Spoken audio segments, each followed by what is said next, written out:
hearing.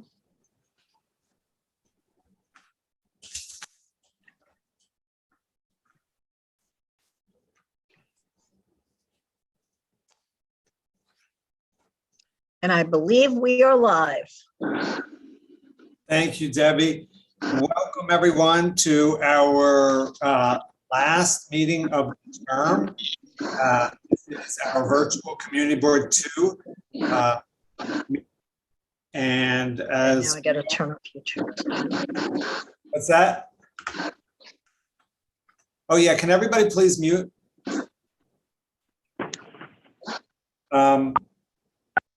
So as we know, until further notice, our meetings will be held virtually, although we do have some news that they may, the state law may be changing, and back in September, we may be back in person, but we will keep you updated.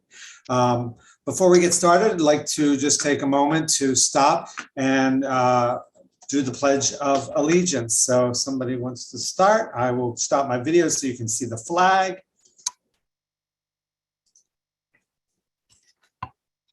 I pledge allegiance to the flag of the United States of America and to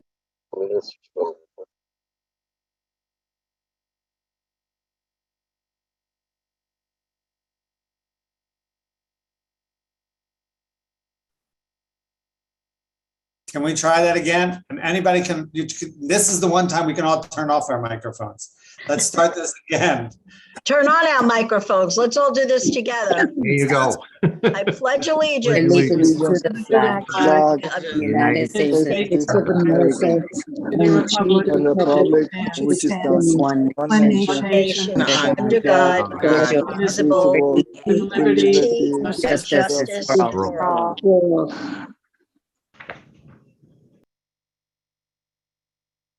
Thanks, Debbie. Thanks, Kat. Thank you, Kat. And just before we, since we're also having trouble with knowing who that administrator is, do we know who the administrator is yet? I believe it's Hogan, and I don't know if he knows how to write in the chat or not. Can he turn on his mic and announce himself? I don't know. Administrator, Hogan, whoever you are. Stability, okay.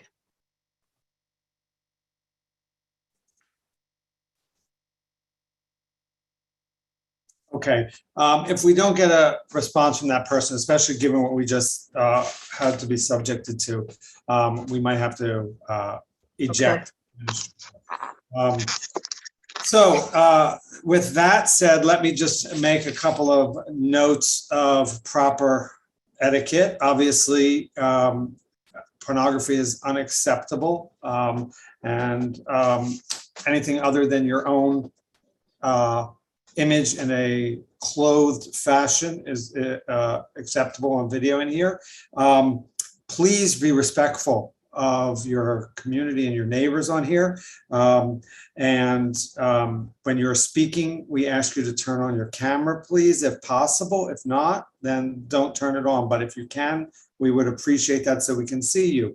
If you need to step away or you need to eat, please turn off your camera and make sure your microphone is off, and keep it off unless you are speaking. That's really important. In the chat, we ask you to please be mindful and respectful. We'll post things in the chat periodically to give you links, and so will some of our guests. We ask you, if you are chatting in there, that the administrators of our community board meeting here do not completely watch it all the time. So if we miss something, please raise your hand, your digital hand, so we can recognize you and find out what's going on.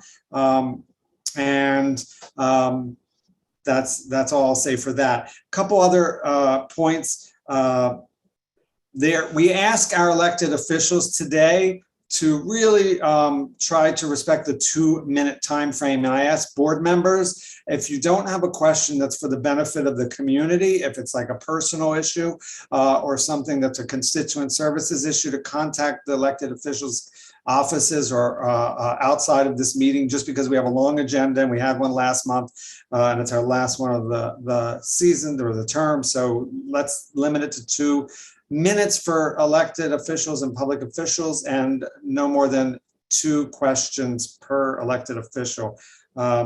Also, remember that in public, the only one that speaks for the board is, or in terms of press inquiries or anywhere else, is the chairperson of the community board. If you're speaking in public, posting on social, make sure you indicate that you're posting for yourself personally, not for the board. And any official meeting requests or agency responses need to go to the CB2 office. If you don't know, the email address is qn02@cb.nyc.gov. Can someone drop that in the email? I mean, in the chat, that email address. So any requests need to go through the office. Events, presentations, anything. So if you're working with a committee chair or anybody, make sure you CC the office. And then before we get started and move into our comments by elected officials and public comment, I want to take a moment to have a moment of silence for the shooting victims of Uvalde, Texas. Obviously, the one child lost by gun violence or for any reason is too many. One person lost by gun violence is too many. So let's take a moment of silence to remember those gun victims.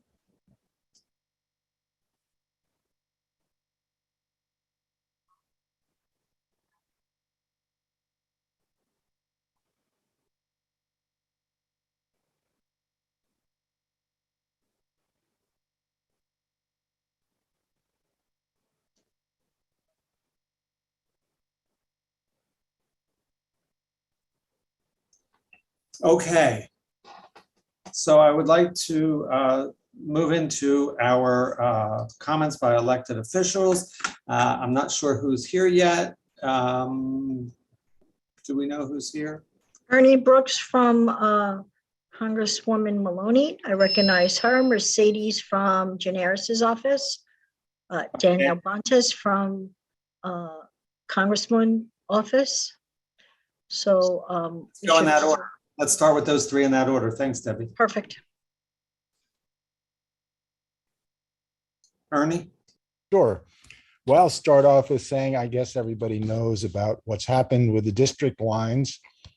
It's upsetting to me particularly because I've been taking care of Queens, and Queens is, whatever happens in the election, it doesn't look like Queens will be part of Carolyn Maloney's district come the next congressional session, but I'm still here and will be here fielding questions and constituent inquiries for, until the end of that term. And of course, it's also got a fairly dicey election coming up, which I don't think anybody foresaw, and I don't think anybody wanted, but that's where we are.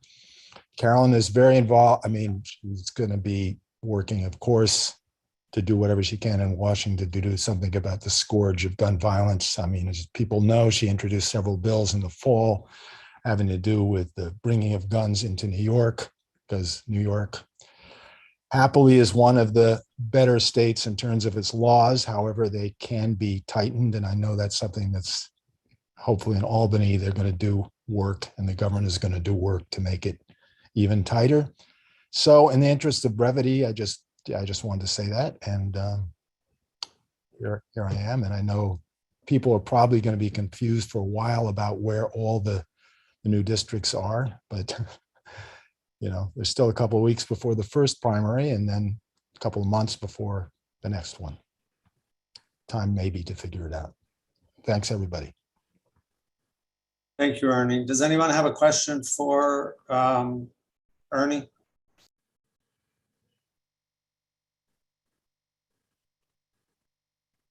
Okay, thank you, Ernie. Thanks for coming. I think next we said Mercedes from Senator Generis's office. Good evening, everyone. Thank you so much. So unfortunately, the senator couldn't be here tonight because it's the last night of session. They're actually still on live as we speak, still passing some laws. I'm going to tell you three major ones that he was able to successfully pass. One of them is in relation to the recent.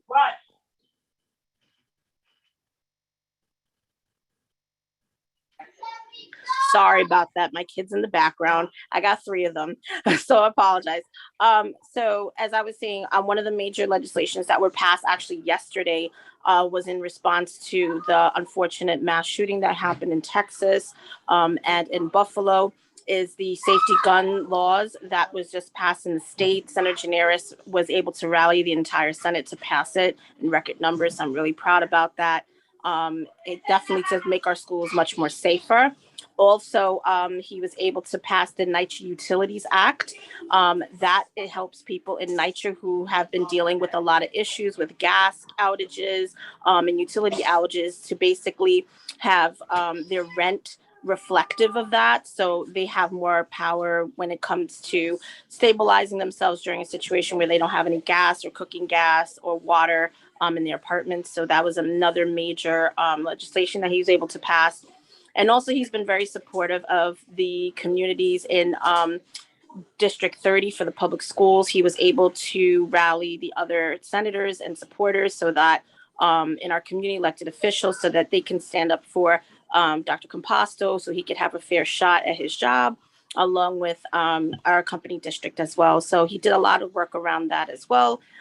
He will actually be present for the September meeting. And most importantly, just a follow-up date. Sorry about my son in the background again. Another follow-up update for CB2. You guys have been asking. Finally, it's on track. By summer of 2023, you will finally have a green space in Blitzville. Sam and I are going to continue to follow up and make sure that that actually does happen. They took care of the property issues with that. So I just wanted to give that update because I know that that has something that you guys have been very passionate about. So any questions? Thank you so much, Mercedes. The one thing that I would add, I would love if we can stay on top of it and maybe even talk to the contractor and the state to see if there's any way that we can accelerate that timeline, since we have been waiting so many years. As you know, from Congress member Carolyn Malone, last month pointing out that she got millions of dollars, $850 million to fix that bridge and also build a park. And she said, as you were here, so you probably heard her saying, "Where's your park? Why don't you demand a park?" And we're like, we've been demanding it, but we didn't get anywhere. So let's really work together to see if we can find out what has been the delay, or more importantly, how do we accelerate it and prevent any further delays? So let's work together on that. Good. And we are, yeah. And Sam, as you know, I actually emailed you. I'm sorry I didn't send the email to the whole community board. I'm going to make sure I do that at the end of the meeting. But definitely Sam has already definitely started that process with DOT.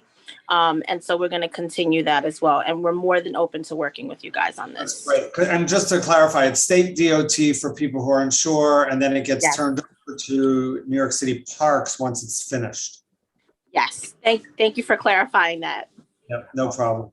Mercedes, yeah, can I ask a question? Is there any word on what's happening with the NYCHA trust bill, which I gather was passed? Yes. So Pretty that's another pretty one that's controversial. taking a very long time. So actually, many people may not know the process, but it's actually very controversial because the original senator that posed the bill 2 years ago did not reinsert it into the Senate. It was a completely different senator, which is unprecedented. Mm-hmm. Also, there's a lot of resistance from people that live within NYCHA.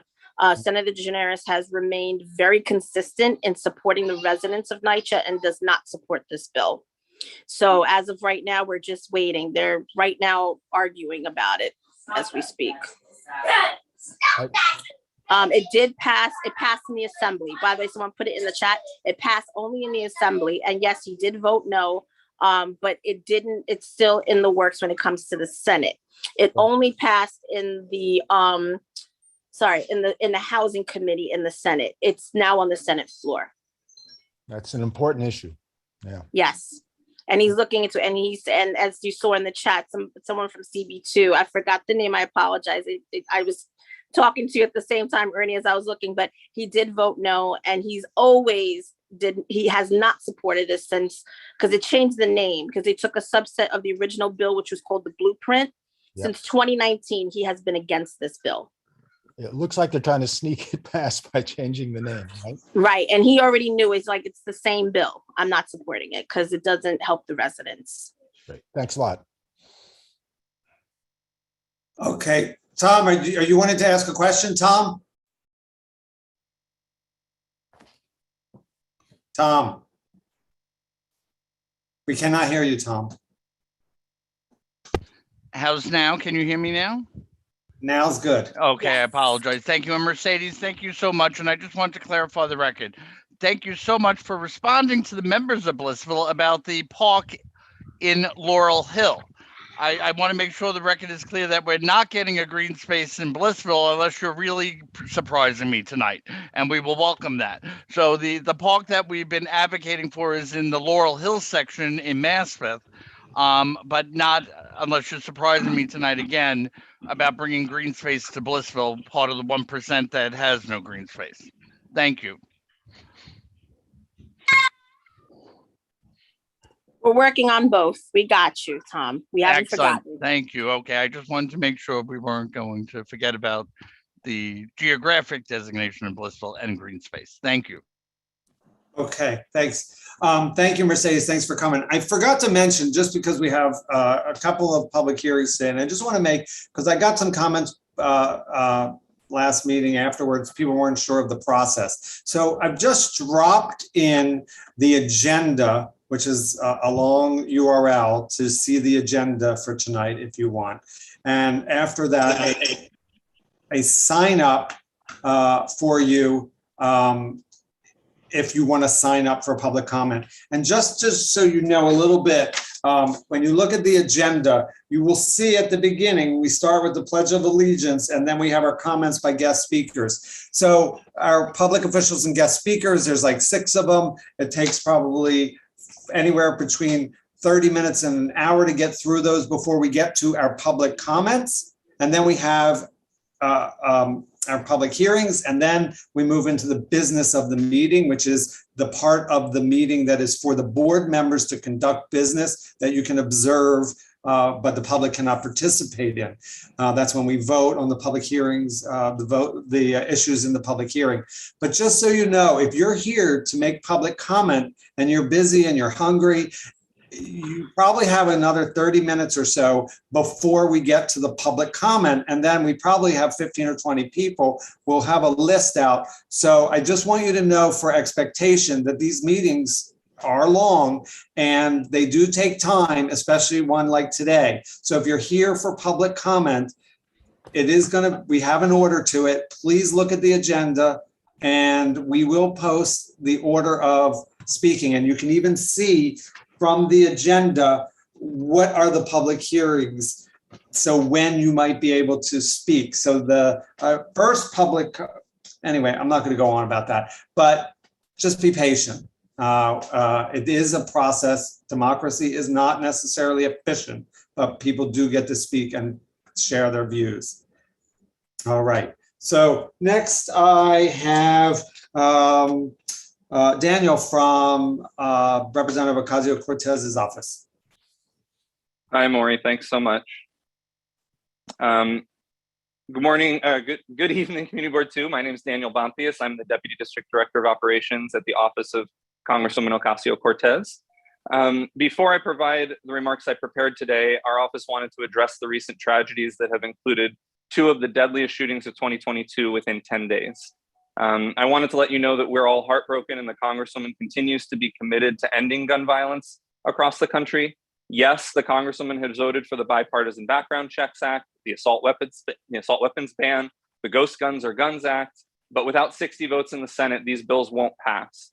And until we abolish the filibuster, we'll continue to witness these horrific attacks enabled by elected officials who value gun ownership over human life.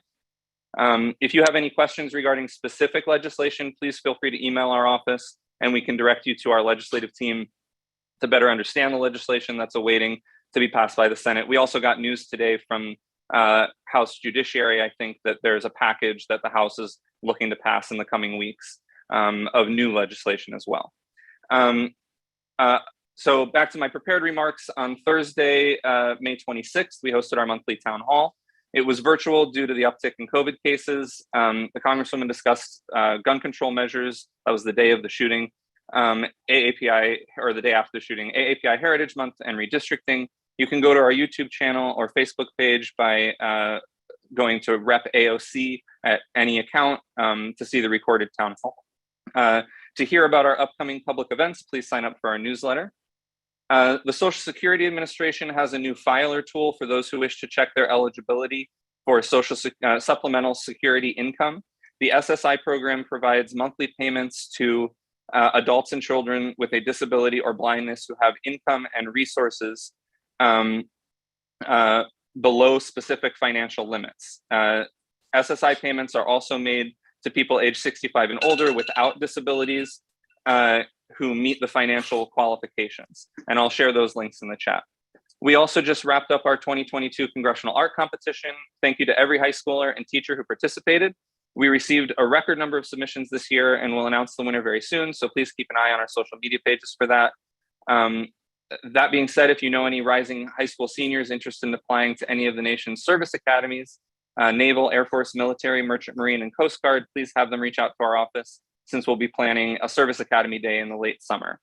Quick comment on redistricting. Sadly, with the new redistricting, Sunnyside, Woodside, my home, and other parts of CB2 that we currently represent have been moved into New York 7th District. So in the new year, our office won't be representing, or New York 14 won't be representing these neighborhoods. But for now, our office still represents constituents in these neighborhoods until the end of the year, and we'll continue to serve you in the meantime. I'll be adding some links in the chat, but happy to answer any questions in the meantime. Thanks, Daniel. We have time for one or two questions. Tom? Oh, his hand was just up. Okay, any other questions or any questions? No? Okay. Let me just make sure I'm not missing anyone.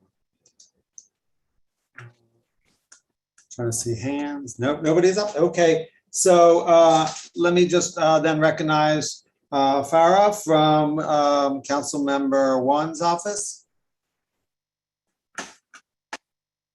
Good evening, everyone. Can you all hear me?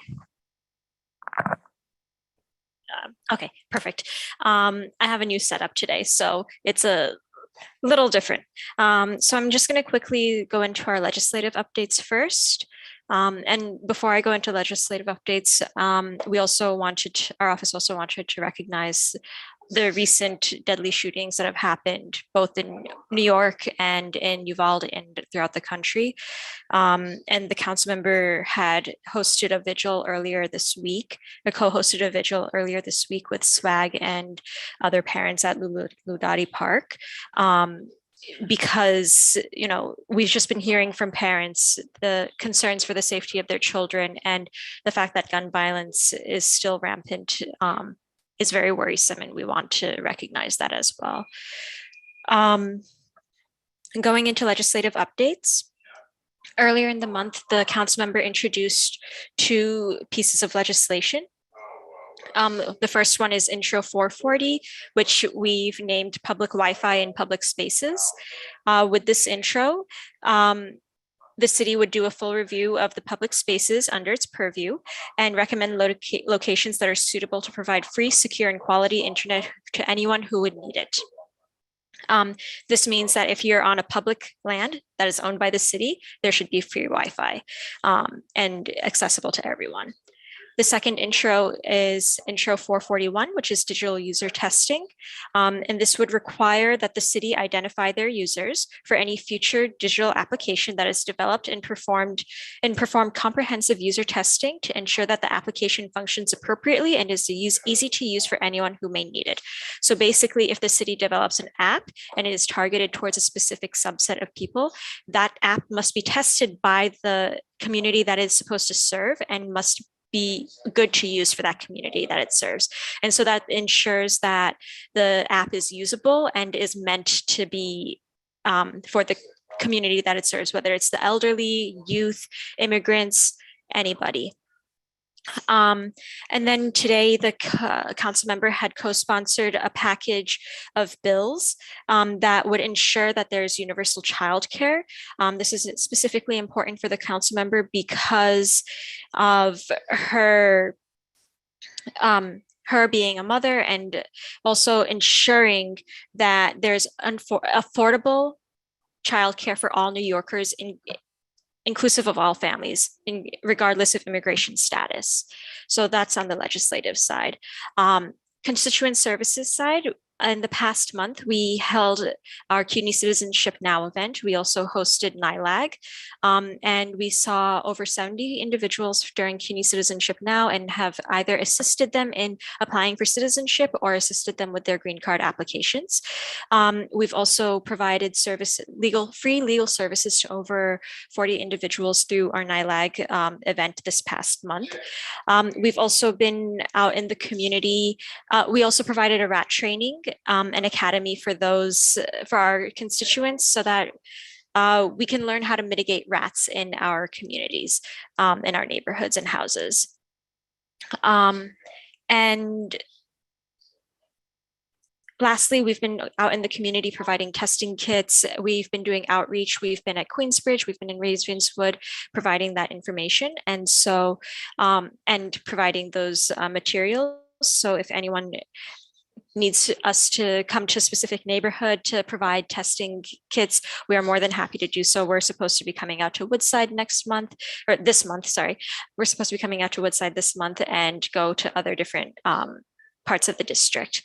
And that's it for now. If anyone has any questions, please feel free to reach out.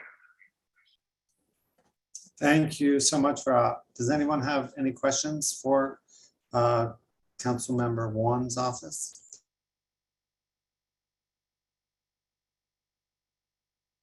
Okay, seeing none, we move on to, I think Ben is here from Councilmember Holden's office. Yes, sir. How are you? All right, sir. How are you? Hello, everyone. My name is Ben Jeremiah from Councilman Holden's office. Good evening, members of CB2. Councilmember Holden would like to thank you for your volunteerism and all that you do for our community. I have a few quick announcements to make about upcoming June events. Friday, June 3rd at 8 p.m. at Uncle Vito's Playground, there will be a movie Under the Stars on Central Avenue and 70th Street in Glendale. Saturday, June 4th is Italian night at Juniper Park, 80th Street, Middle Village. That's from 2 in the afternoon till 10 at night. Sounds like a long affair. Thursday, June 9th is a thyroid screening at PSIS 119 from 10 a.m. to 1 p.m. at 74-01 78th Street, Glendale. Friday, June 10, movie Under the Stars at Juniper Park at 8 p.m. The movie is Clifford, the Big Red Dog. And on Thursday, June 16th at 7 p.m., a sing-along Disney concert in Juniper Park, Middle Village. Friday, June 17th at 8 p.m., movie Under the Stars. The movie is The Good Dinosaur at Reef Park. That address is 59-11 Fresh Pond Road, Maspeth. Saturday, June 18 is Water Day at Juniper Park from 12 to 3 p.m.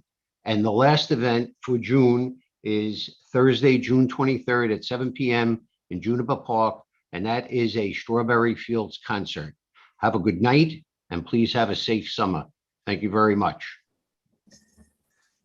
Thank you very much, Ben. Appreciate it. Feel free to drop anything in the chat or any links if you have any. We appreciate you coming here, and have a great summer. Thank you. Thank you very much. Stay safe. You too. Okay, so I think that is all our elected officials who are here. That right? Am I missing anyone? Raise your hand if I'm missing you. So then if not, then we are moving on to, I believe someone is here where I just saw her. Is it Suzanne from Sunnyside Community Services? Are you here?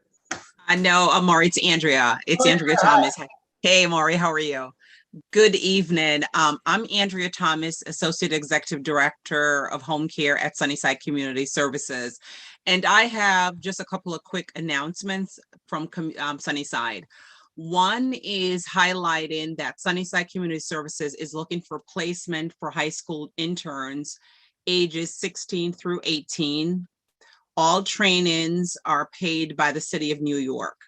The program length is July 11th through the 20th. Interns available for 25 hours a week for 6 weeks. Committed of 150 hours needed. Work can be done at your location or remotely. Sunnyside Community Services paid internship program is designed to help young people access series of opportunities and experiences across the city. These experiences integrate work and learning and can help build an interest in future careers. Examples of jobs we can fill: office support,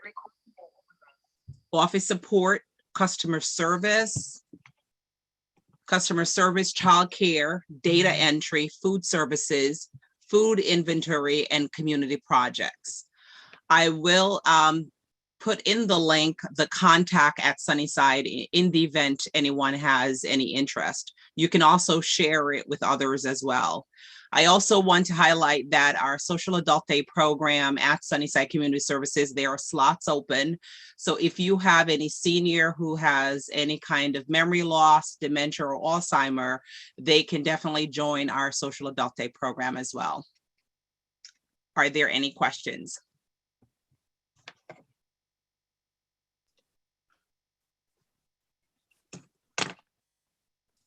Thanks, Maury.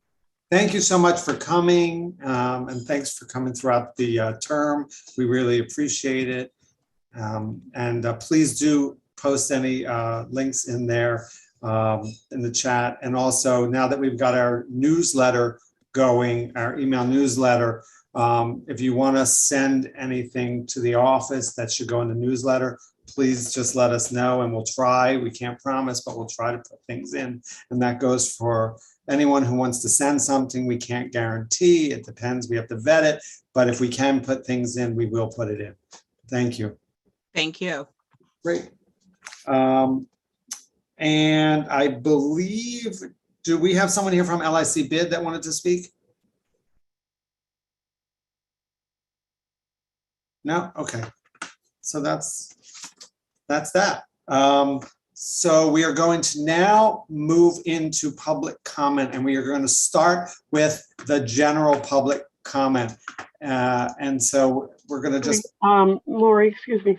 I'm not sure if James Mongaluzzo is here. He signed up under general public comment, but you'd probably want to... No, he could speak now before the public comment. Is James here on the controller's office? James? Okay, well, he had signed on the public comment, so, but as from the controller's office. Yeah, I don't see him. Maybe he's coming back. We'll just keep a lookout for him. So I think, if I'm not mistaken, we have 2 people for general public comment. Actually, we have 3. Oh, 3. I'm about to put them in the chat. Just give me a moment. I'm being the new Anatole tonight. Oh, maybe 5. No, it's no, 3. It's 3 for general comment. Okay. Yeah, I got it. I got to refresh. We're doing. Not only are you the new Anatole tonight, we've actually decided to do something newfangled. So we really put the pressure on trying to organize it so we don't have an issue like we did last month where we went out of order.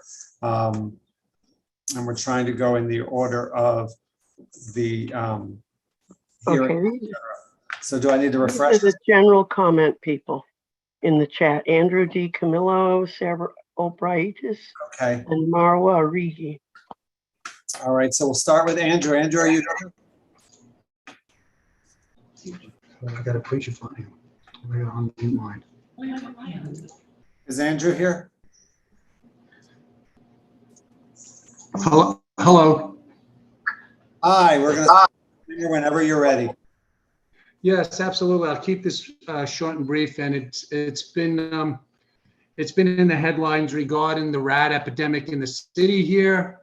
And I'm a little concerned because I obviously see that on living in LIC, there's been a thoroughfare of rats making their way in and out of the restaurant garbage bags because the restaurants really aren't, I think, obligated to put them in containers. So with that being said, I mean, I've actually witnessed a thoroughfare of rats making their way back and forth into these bags and into the outdoor seating areas that aren't really being maintained.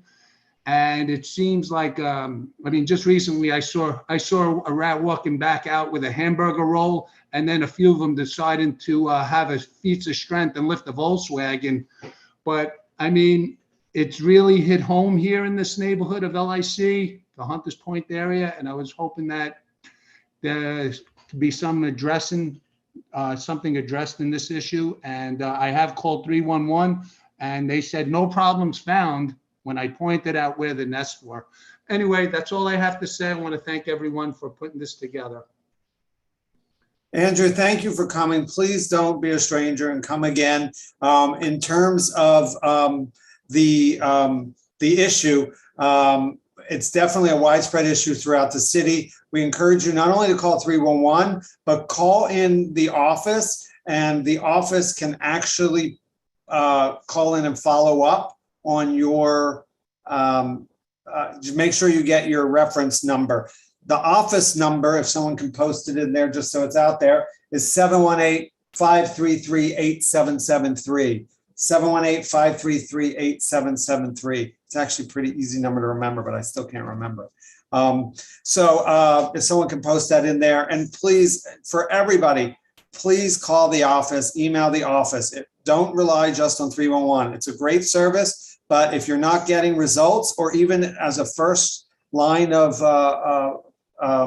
complaint, call the office. The office will help. They'll put the call into 311. They'll keep track of the reference number, and they'll follow up. Right, Debbie? Our office staff is amazing, and they're constantly going on top of these things with the Yes, correct. the agencies. Thank you. All right, so who is our next person up? Sarah, was that Sarah? And Marwa Reed? Yes, Sarah O'Brides. Yeah. Hi.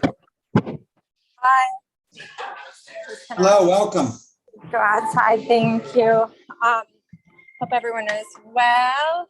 I am inviting you all to the, on June 19th, the Court Square Civic Association and M. Wells, the little restaurant I have here on Crescent Street, on the south side of Crescent Street, is hosting our third annual block party. Corner to corner, it will be free and open space, free of cars, I hope. Live music, activities for all ages, and a lot of participants that should bring a lot of fun. It's Father's Day, it's Juneteenth. It's been a beautiful Sunday for 2 years already now, and the Queen's Library will be there with material to commemorate the weekend. Lots of arts and crafts, the Blue Bus Project, us with tons of food and drink, and there are lawn games and kiddie pools and live music. Like, bands are super. The lineup is a lot of fun. So the Court Square Civic Association has tons of info on their site, and we invite you all. And we thank you for spreading the good word. We have a poster if that, or specific. I can even post a link or send it to someone if there's a spot, or because it's too late for your newsletter. But we're happy to share the news. It's in a couple of weeks. Yes, please definitely post it. I think there's a link. I'm just going to drop a link for the Court Square Civic. I think it's on the home page, but if you have other links or information, just drop it into the chat or ask somebody that can help you to drop it in there for you. Wonderful. Thank you. Happy summer. Thank you. Happy summer. Thanks for coming. Okay. We have Up next, Marwa Rigi. Mara Rigi, are you here? Yes, I am. I'm so sorry my camera's not working. But yeah. So my name is Marwa. I'm from the Civilian Complaint Review Board. I just wanted to just say hi to everyone and just let people know that we are still having we've resumed having board meetings that are hybrids, so people can actually come in person, as well as viewing it online. And again, for anyone who's just, maybe not familiar with the CCRB, we're a city agency that investigates police misconduct. So anytime someone experiences excessive or unnecessary use of force, abuse of authority, discourtesy, offensive language, we can investigate, mediate, and prosecute these kinds of complaints, and people can file these complaints online on our website. But yeah, I just wanted to share that in case anyone was interested in, attending one of our board meetings, just to talk about any police community relations issues or concerns, anything that you want to address to our board. You'd be speaking to our board directly. So yeah, that's pretty much. And I'm going to share my contact information in the chat. With the warm weather coming, there's going to be lots of outdoor events. So if anyone is planning on having any kind of resource fair, and would like the public to have this kind of information, right? So like, what's police misconduct? What are your rights during police encounters? How to file a complaint if you experience or witness police misconduct? You can reach out to me, and then I'll definitely make myself available to attend your event and just share this information and free giveaways and resources with the community. So I'm gonna just give back the rest of my time, and I want to thank everyone here, and also happy Pride Month. Thank you. Thank you so much for coming. Please do drop those links in the chat. We appreciate it, and happy Pride Month. Okay, so I actually just got word that James from the controller's office is here. James, you're here? Well, maybe not. Maury, if that was word from me, I sent that earlier. Sorry. Okay. Now we're going to move into our presentation from the Department of Transportation for the protection. Wait. In the chat, Natalia Hertel said she had signed up for general public comment. On my list, she's down for BSA, and I sent her a note. Natalia, are you here? Yes, I am. I am actually for BSA. So. Oh, okay. So that's a little later. Okay, great. Thank you. Okay, thank you. So that's it. So let's move to the Department of Transportation's presentation. DOT, excuse me. Excuse me. My name is Ben Turner, and I signed up to speak. What did you sign up to speak for, Ben? About the protected bike lane? Yeah, that's not now. That is actually after the presentation from Department of Transportation. So just a recap. We started off with public comment for general comment from the public. Okay. I'm sorry, I misunderstood. No, it's okay. And can somebody post a link to the agenda again, just in case people are joining us late, they can see the agenda. I know it's a little confusing sometimes, the way this all goes about, but we do have a full list of people to comment and to participate. We will get to everybody that signed up. It's fine if you chime in like Ben did, because we want to make sure we don't miss anybody. So please do chime in, and if we have you on the list, we'll let you know, and if we don't, we'll fix it. So if we're all set, then we can have DOT speak now, right? Hi, good evening, everyone. Hi, Maury. Hi, Greta. How are you? Doing well. Good to see you. Hi, Greta. Thank you. Hi, Debbie. Debbie, I had written to you in the chat, and I know you acknowledged it. So if you please can give co-host abilities to What's his name? Nick Carey. The other person that says DOT on there. Okay, got him. I'm standby. Yeah, thank you. So we presented this proposal for like the protected bike lanes in LIC, which is an upgrade of the current facilities there, in May at the Transportation Committee meeting. Actually, sorry, in April. And we were asked to come to the full board in June. So here we are. And basically it's the same presentation that we already gave.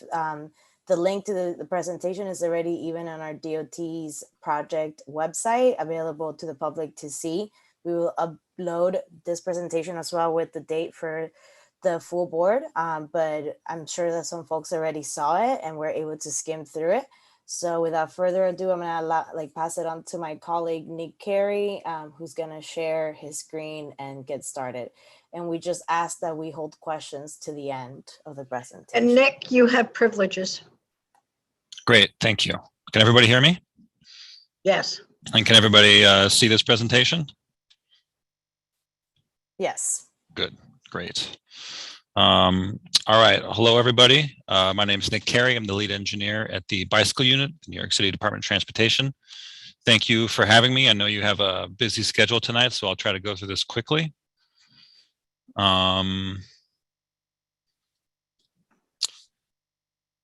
So the main streets we're going to be talking about tonight are 44th Drive, 11th Street, and Jackson Avenue. So a little background. I'm not going to read all these statistics, but there are a lot of people riding bicycles in Community Board 2 and in Long Island City, which I'm sure many of you are aware of. And while there is a bike network here, many of the routes are conventional bike lanes, not physically separated from moving traffic. Many of the routes are just shared lane markings. And this is a critical place in the bike network, not only for Long Island City, but for all of Queens and Brooklyn and Manhattan, because this is where the Pulaski Bridge and the Queensboro Bridge and Queens Boulevard and Crescent Street bike lanes, this is where they all meet. And we have had requests for bike network improvements in the area. A lot of the requests are consistent with what we'd like to see, specifically continuous protected bike lanes between the Pulaski Bridge, the East River Waterfront and Vernon Boulevard, the Queensboro Bridge and Queens Boulevard, and the Thompson Avenue Bridge. So zooming out to the entire city, we are working to improve the overall network of bike lanes and bike routes, as we have been for many years, but there's been a newer focus on creating a connected network of protected bike lanes so that less experienced or less confident riders can access comfortable bike routes separated from car traffic, connecting all the neighborhoods across the city. And Long Island City is, again, a critical part of the city's overall protected bike lane network. Here's some safety stats. I won't go into all the details of these statistics, but the big takeaway is that where we've installed protected bike lanes, we see injuries drop for all street users, but especially for people walking. All right, let's talk about the actual bike network upgrades. So tonight we're going to be talking about upgrading 44th Drive between Vernon Boulevard and 23rd Street, 11th Street from 44th Drive down to the Pulaski Bridge, and Jackson Avenue from the Pulaski Bridge to Vernon Boulevard. And this is by no means an exhaustive list of all the bike improvements we would like to see in Long Island City, but we think it's a good start to closing some of the gaps and making connections between the destinations. In the near future, we are looking at how to connect the proposed protected bike lane on Jackson Ave down to the waterfront on Center Boulevard via Borden Avenue. That's what this little red arrow means. It means we're thinking about it. But thinking a little long-term, we're also interested in connecting 44th Drive to the Queensboro Bridge and over the Thompson Avenue Bridge, and connecting the Center Boulevard protected bike lane to Vernon Boulevard protected bike lane. But again, for tonight, we're just going to focus on 44th Drive, 11th Street, and Jackson Avenue. So existing conditions on 44th Drive. I'll bet some of you have been around long enough to remember when 44th Drive had 4 lanes. But in 2011, DOT implemented a road diet that took the street down to 1 lane per direction, left turn bays, and conventional bike lanes. And while this was a substantial safety improvement, it's still a wide street with long crosswalks. The bike lane is still frequently blocked by double parked vehicles. The curb regulations are a little out of date and don't address some of the retail loading demand in the area. And there's still no protected bike lane connection between Court Square and the waterfront on the East River. So this is the proposal for 44th Drive. The existing condition is cross section on top, and the proposed condition is on the bottom. Broadly speaking, we want to repurpose the space used up in the painted median. That's this space here. Repurpose that space so that we can install a parking protected bike lane on both sides of the street. Excuse me. This will obviously be a lot more comfortable and safer for people biking, since they won't be competing with double parked cars, and they'll be physically separated from moving traffic. It also means that we can shorten some of the distances, crossing distances for pedestrians, because we can install painted pedestrian islands in the floating parking lanes at 11th Street and at 23rd Street. And as part of this project, we're going to investigate installing targeted loading zones, and I'll go into more detail about that in a moment. But let's talk a little bit about left turn bays. This cross section, this is what the street looks like mid-block. But at the intersections, there are also existing left turn bays in the space that the painted median occupies. And we want to keep the bulk of these left turn bays. We investigated the feasibility of removing them, but there are many planned developments in the area. And when we took into account some of the car trips that those developments are probably going to generate, we decided to keep most of these left turn lanes. But we do plan to remove the left turn bay approaching 23rd Street, where the turns are still very light. But elsewhere, we need to remove parking spaces at the intersections to make room for these left turn bays. So we're talking about removing, on average, 10 spaces per block. And we recognize that this is a downside, but considering the safety benefits for all road users, and especially for pedestrians, we think it is, on balance, net positive for the street and the neighborhood. All right, so this slide, this is 44th Drive and 11th Street. Before we get into the proposed design for 11th Street itself, I want to briefly go over the design here. We've had a lot of complaints over the years about long crossing distances, poor lane alignment along 11th Street. And as you can see, we're still planning to maintain the left turn bays on 44th Drive, install painted pedestrian island in the northwest corner, the northeast corner to slow turns and shorten the crossing distance. At the Transportation Committee meeting, we had a request to remove the northbound right turn lane from 11th Street, turning onto 44th Drive. Excuse me, I have to cough. Thank you. So note that we did investigate the feasibility of removing this turn bay, and we did decide to leave it, in part because of back pressure from cars continuing north. And we don't want drivers making the right turn to feel pressure to make a dangerous movement across the east crosswalk, but also because we need the queuing space for cars in this block. But this is something we can revisit in the future. You know, as travel patterns change, we may see fewer cars making that turn. So briefly, I'd like to point out where we are investigating the feasibility of loading zones. Specifically, we are looking at the north and south sides of 44th Drive, just west of 21st Street, and also on 21st Street itself, on the east side, just south of 44th Drive, in front of the Key Food. And we do this in part to provide loading space that's appropriate for the adjacent businesses, but also to reduce double parking. All right, on to 11th Street. Here are the existing conditions. This is not our first time on 11th Street either. In 2014, we installed shared lane markings from the Pulaski Bridge up to Queens Plaza South. And in 2018, we came back and upgraded the shared lane markings to conventional bike lanes, only between 47th Avenue and 44th Drive. So this photo shows that section north of 47th Avenue where we were able to remove a travel lane, and install a conventional bike lane without impacting traffic. And similar to 44th Drive, 11th Street is a wide street with long crosswalks.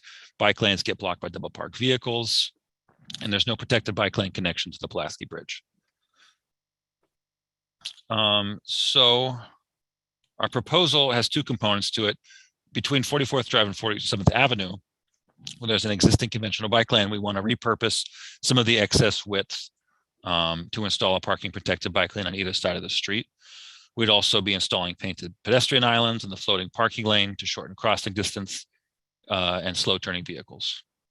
Now, to mitigate the vehicular turn conflicts across the bike lane and improve visibility, we need to remove on average 5 parking spaces per block.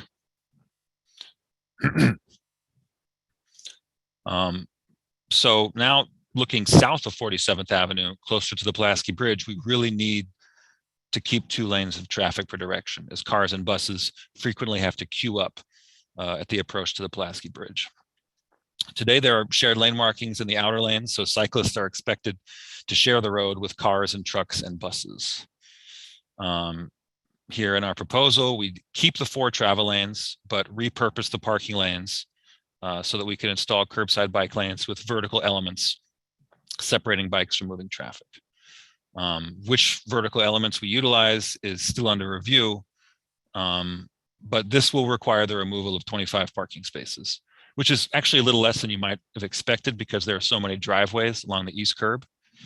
We know this parking loss is a tough sell, but again, similar to 44th Drive, we think it's worth it to get a protected bike lane connection to the Pulaski Bridge.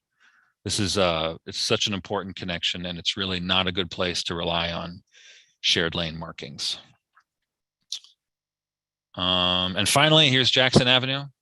Here we installed the classic 4-to-3 road diet back in 2008.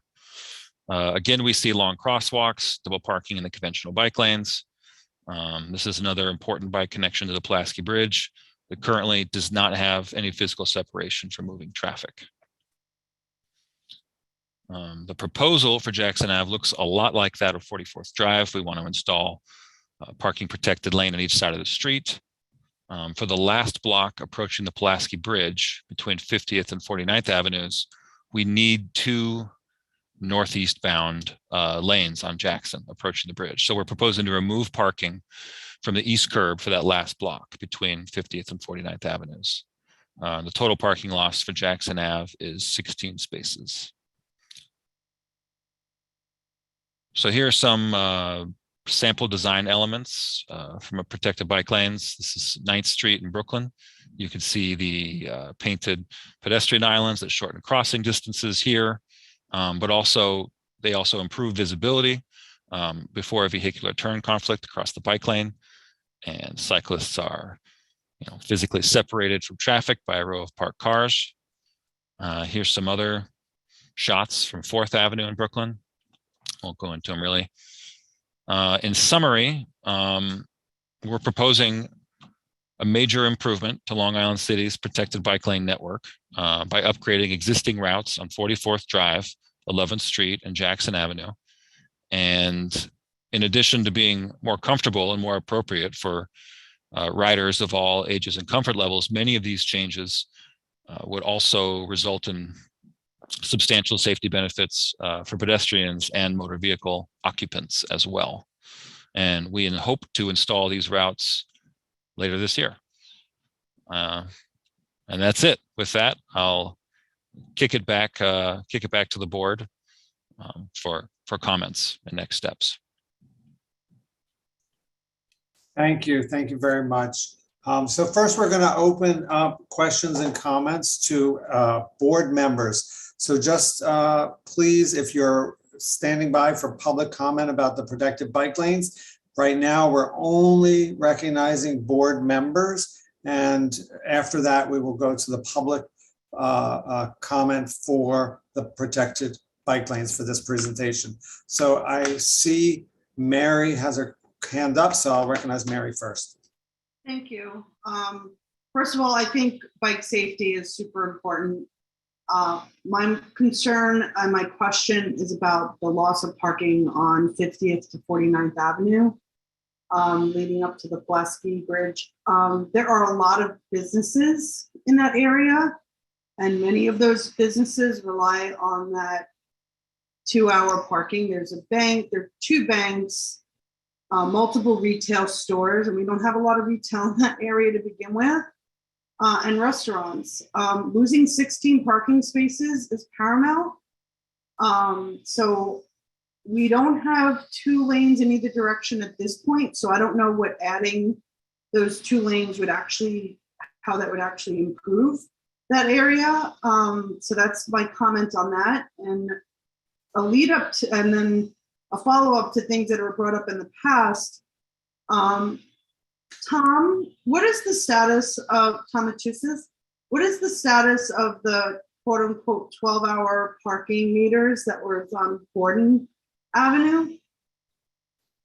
Did they change those to less than 12 hours or? No, they have not, Mary. They have not. So, you know, if we're going to take away 12 parking spaces, then we really need to rise that back up again, Tom, because letting people come to Long Island City and park their car for 12 hours when retail businesses who are the bread and butter of our neighborhood and mom and pop shops have a hard enough time staying alive at this point, that you're going to take away parking for their customers is really going to be detrimental to their business. So and being a new member of the Small Business Committee, that's something also that we need to consider.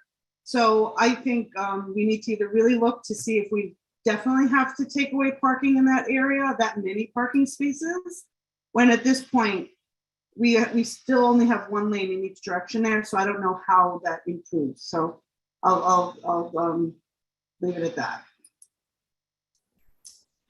Thank you, Mary. So I just posted in an order for board member questions and comments for DOT. And then I'll just pop Riley on right after. So next is Camille. Thank you. I have a couple questions and wondering if you can minimize the presentation. First of all, what is the total number of parking spaces lost? It's about 100 when you add all of the 3 parts of the proposal. Okay. And what is the recourse for people who are currently using that parking? What do you mean by that? Where do you expect them to go park? Or is that not part of your consideration at all? No, understand, like completely understand your question. This presentation is about protecting the bike lane that is there and providing like an improved facility. We have a lot of cyclists in that area. So we also, over time, believe in mode shift, where people will then start using bikes more. And I understand that that's not the reality for everyone. And, you know, if we do upgrade the bike lane and there is some like parking loss in those segments, then folks can try to find parking elsewhere. And then maybe again, like down the line, figure out maybe they want to use bike lanes more or use public transportation.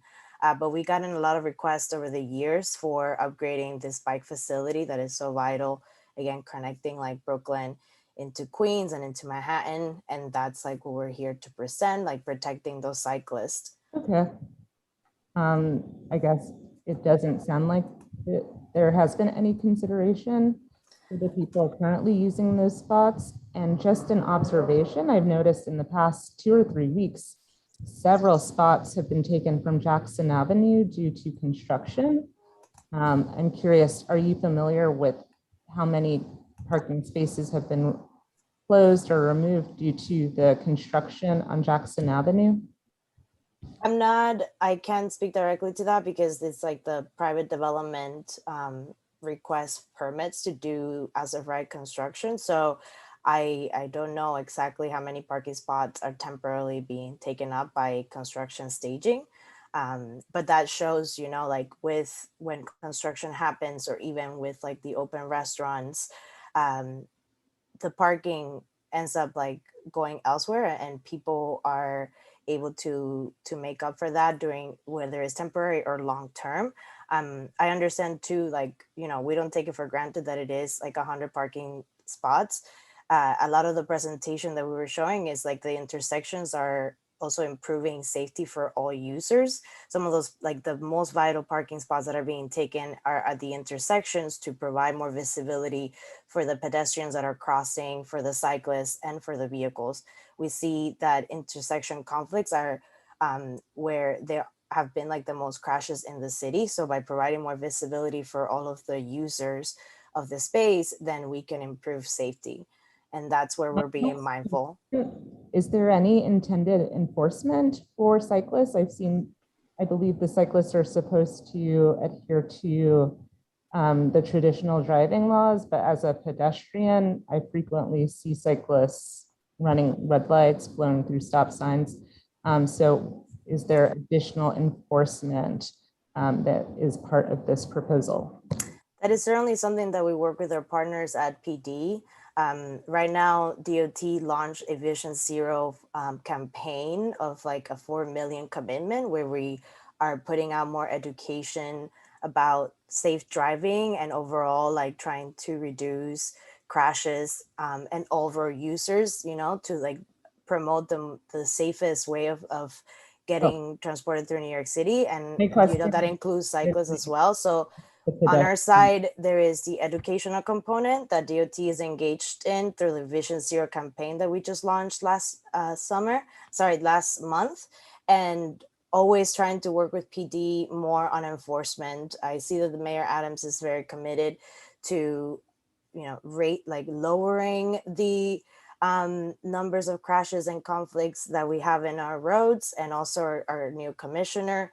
So we will continue to work with PD on that and promote enforcement for all of our users, not just vehicles.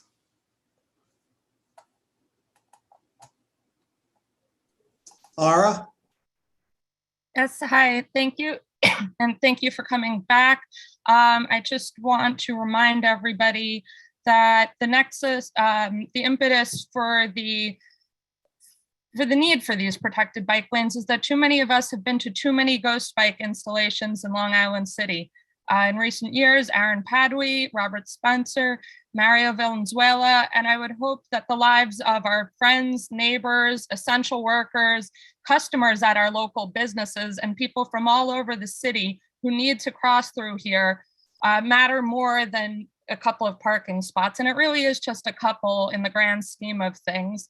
And I think that this plan is great because it also addresses a lot of the loading and curbside access needs of so many people, including people with mobility needs and local businesses that need to access the curb for all kinds of reasons. And I wish that one mixing zone was eliminated, but otherwise I think the design is strong, and thank the DOT for coming back today to present again. Thank you. Thank you so much, Laura.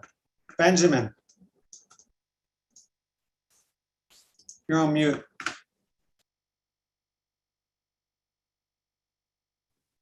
Sorry about that. While seconding on everything that Laura said just a moment ago, there is a couple of remarks that I would like to offer. Number one, in your presentation, you have a slide that shows how many lives, or rather the proportion of lives that would be saved by this improvement of bike lane.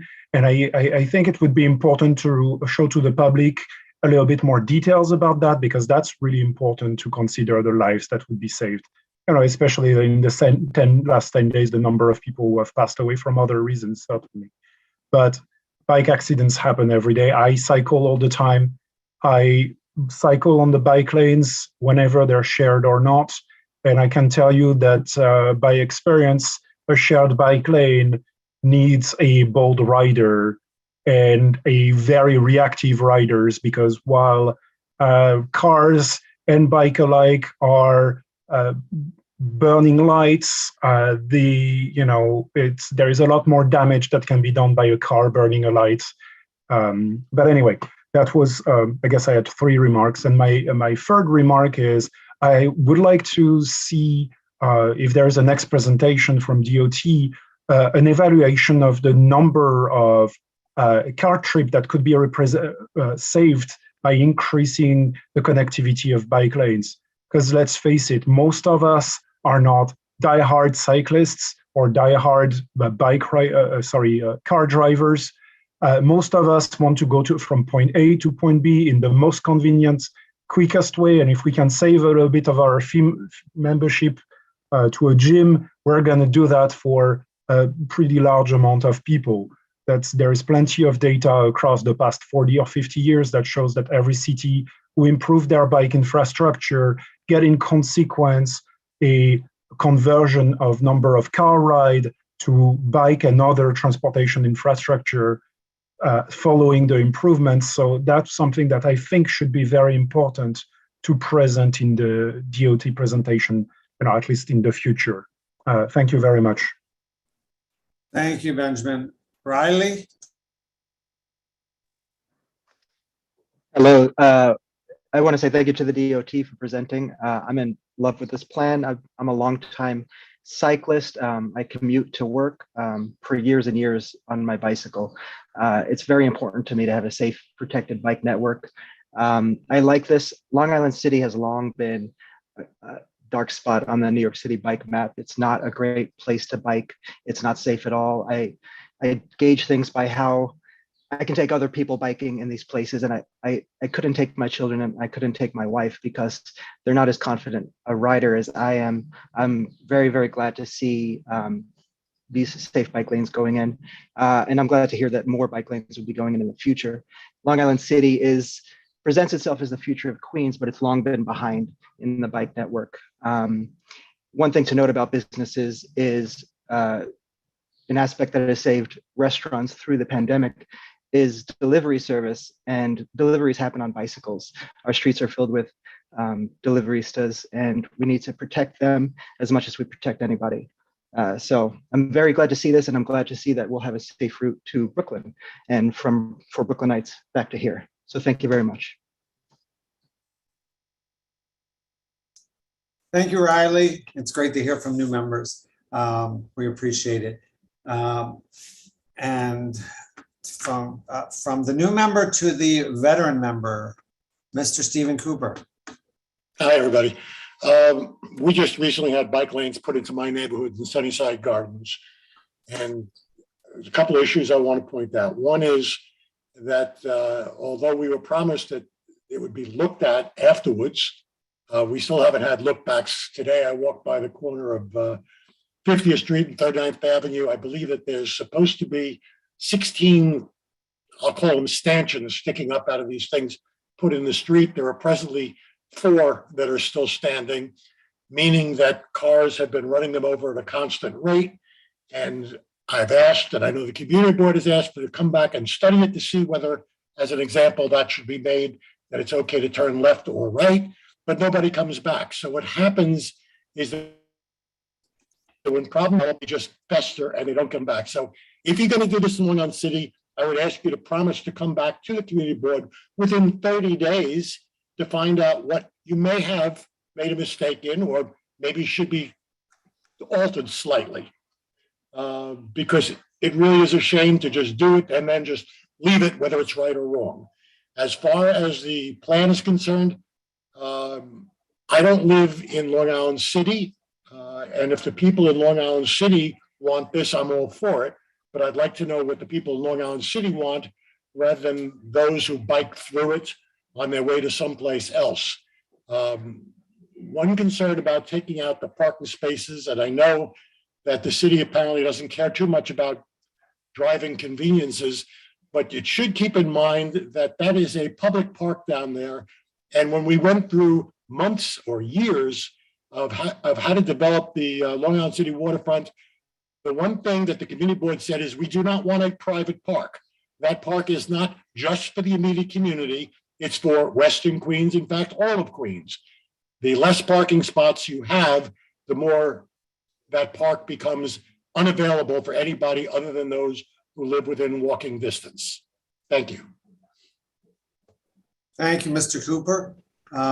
Next up is Caroline Spitzer. Hi, thanks, Maury. I just want to say, as someone who didn't actually start riding a bike until 2020, how appreciative I am of these designs. I have grown more confident riding on the street, but bike lanes definitely have helped me get from point A to point B. I have a work commute that sometimes can go through that area where it's 10 minutes to get to work on a bike.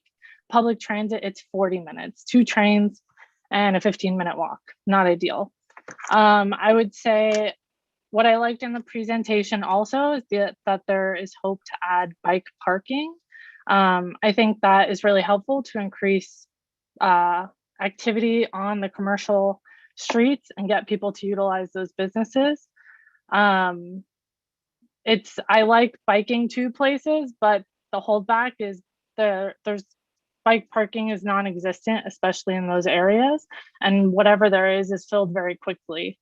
So whatever bike parking that can be added that doesn't narrow sidewalks and take away accessibility issues, that would be great for that to be looked at.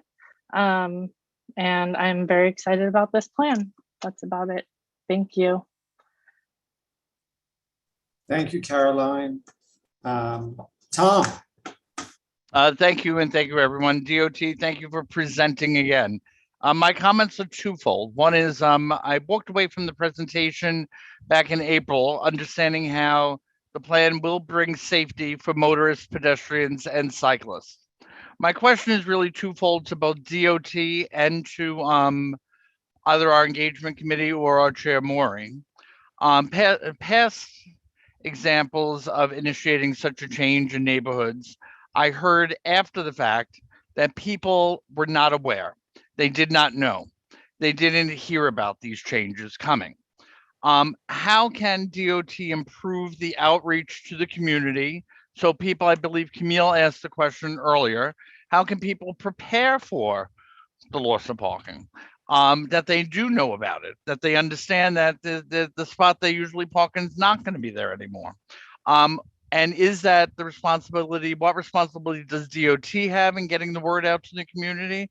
And more respectfully, our community, maybe through the engagement, how do we get the word out better to the community so we don't have people coming the month after the installation saying, I knew nothing about this?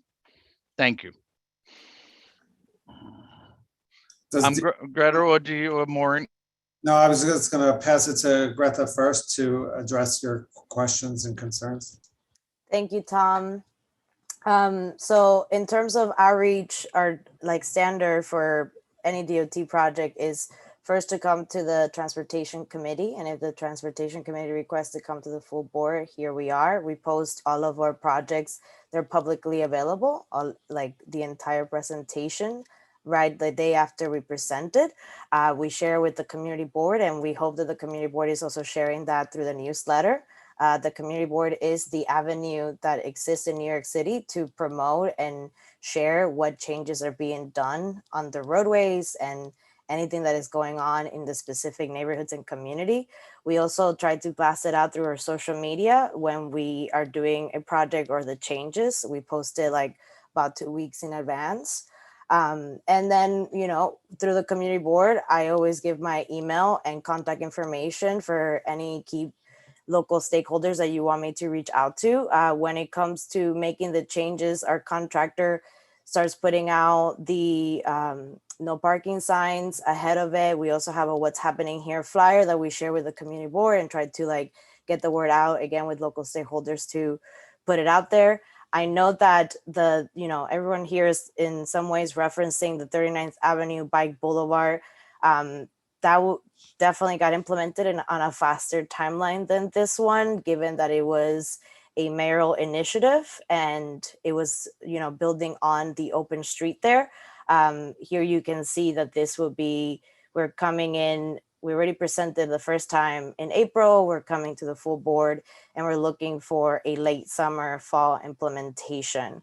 And again, just upgrading the current bike lanes. Yep. And thank you, Greta, and I'll pass it to Maureen again. My only comment back is I do think we may want to, and this is just my personal opinion, do more outreach to the affected community early on. That's my only ask. I think more boots on the ground in the areas that will be affected.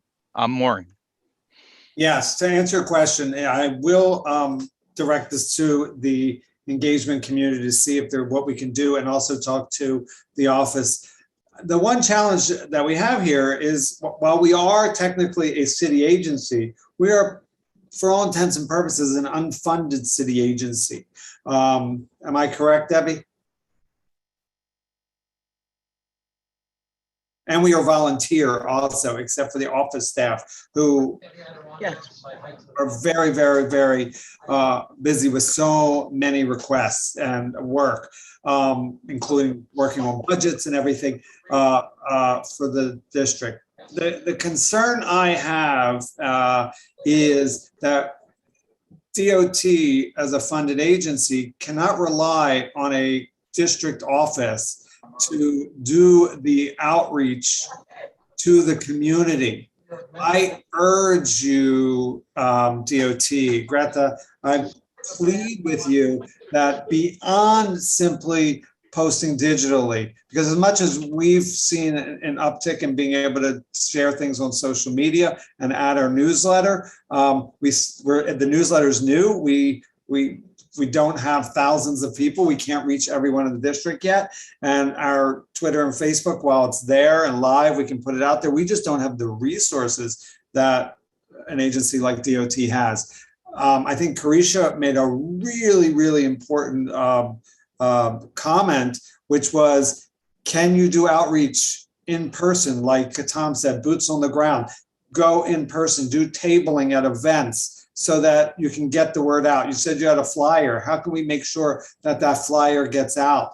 Can you get on Link NYC? There are lots of resources. Maybe we can come together and talk about this further, because the community needs to know. And I think, a public engagement campaign or communications campaign is integral. And as a, unfunded, for the most part, city agency, you really we can't be relied on to get the word out. And if it's a DOT project, DOT has to help get that message out, in my belief. Debbie. Maury said that very eloquently, our chair. But it's the first time, Greta, and you're a great partner, and DOT is a great agency, and we work very well together.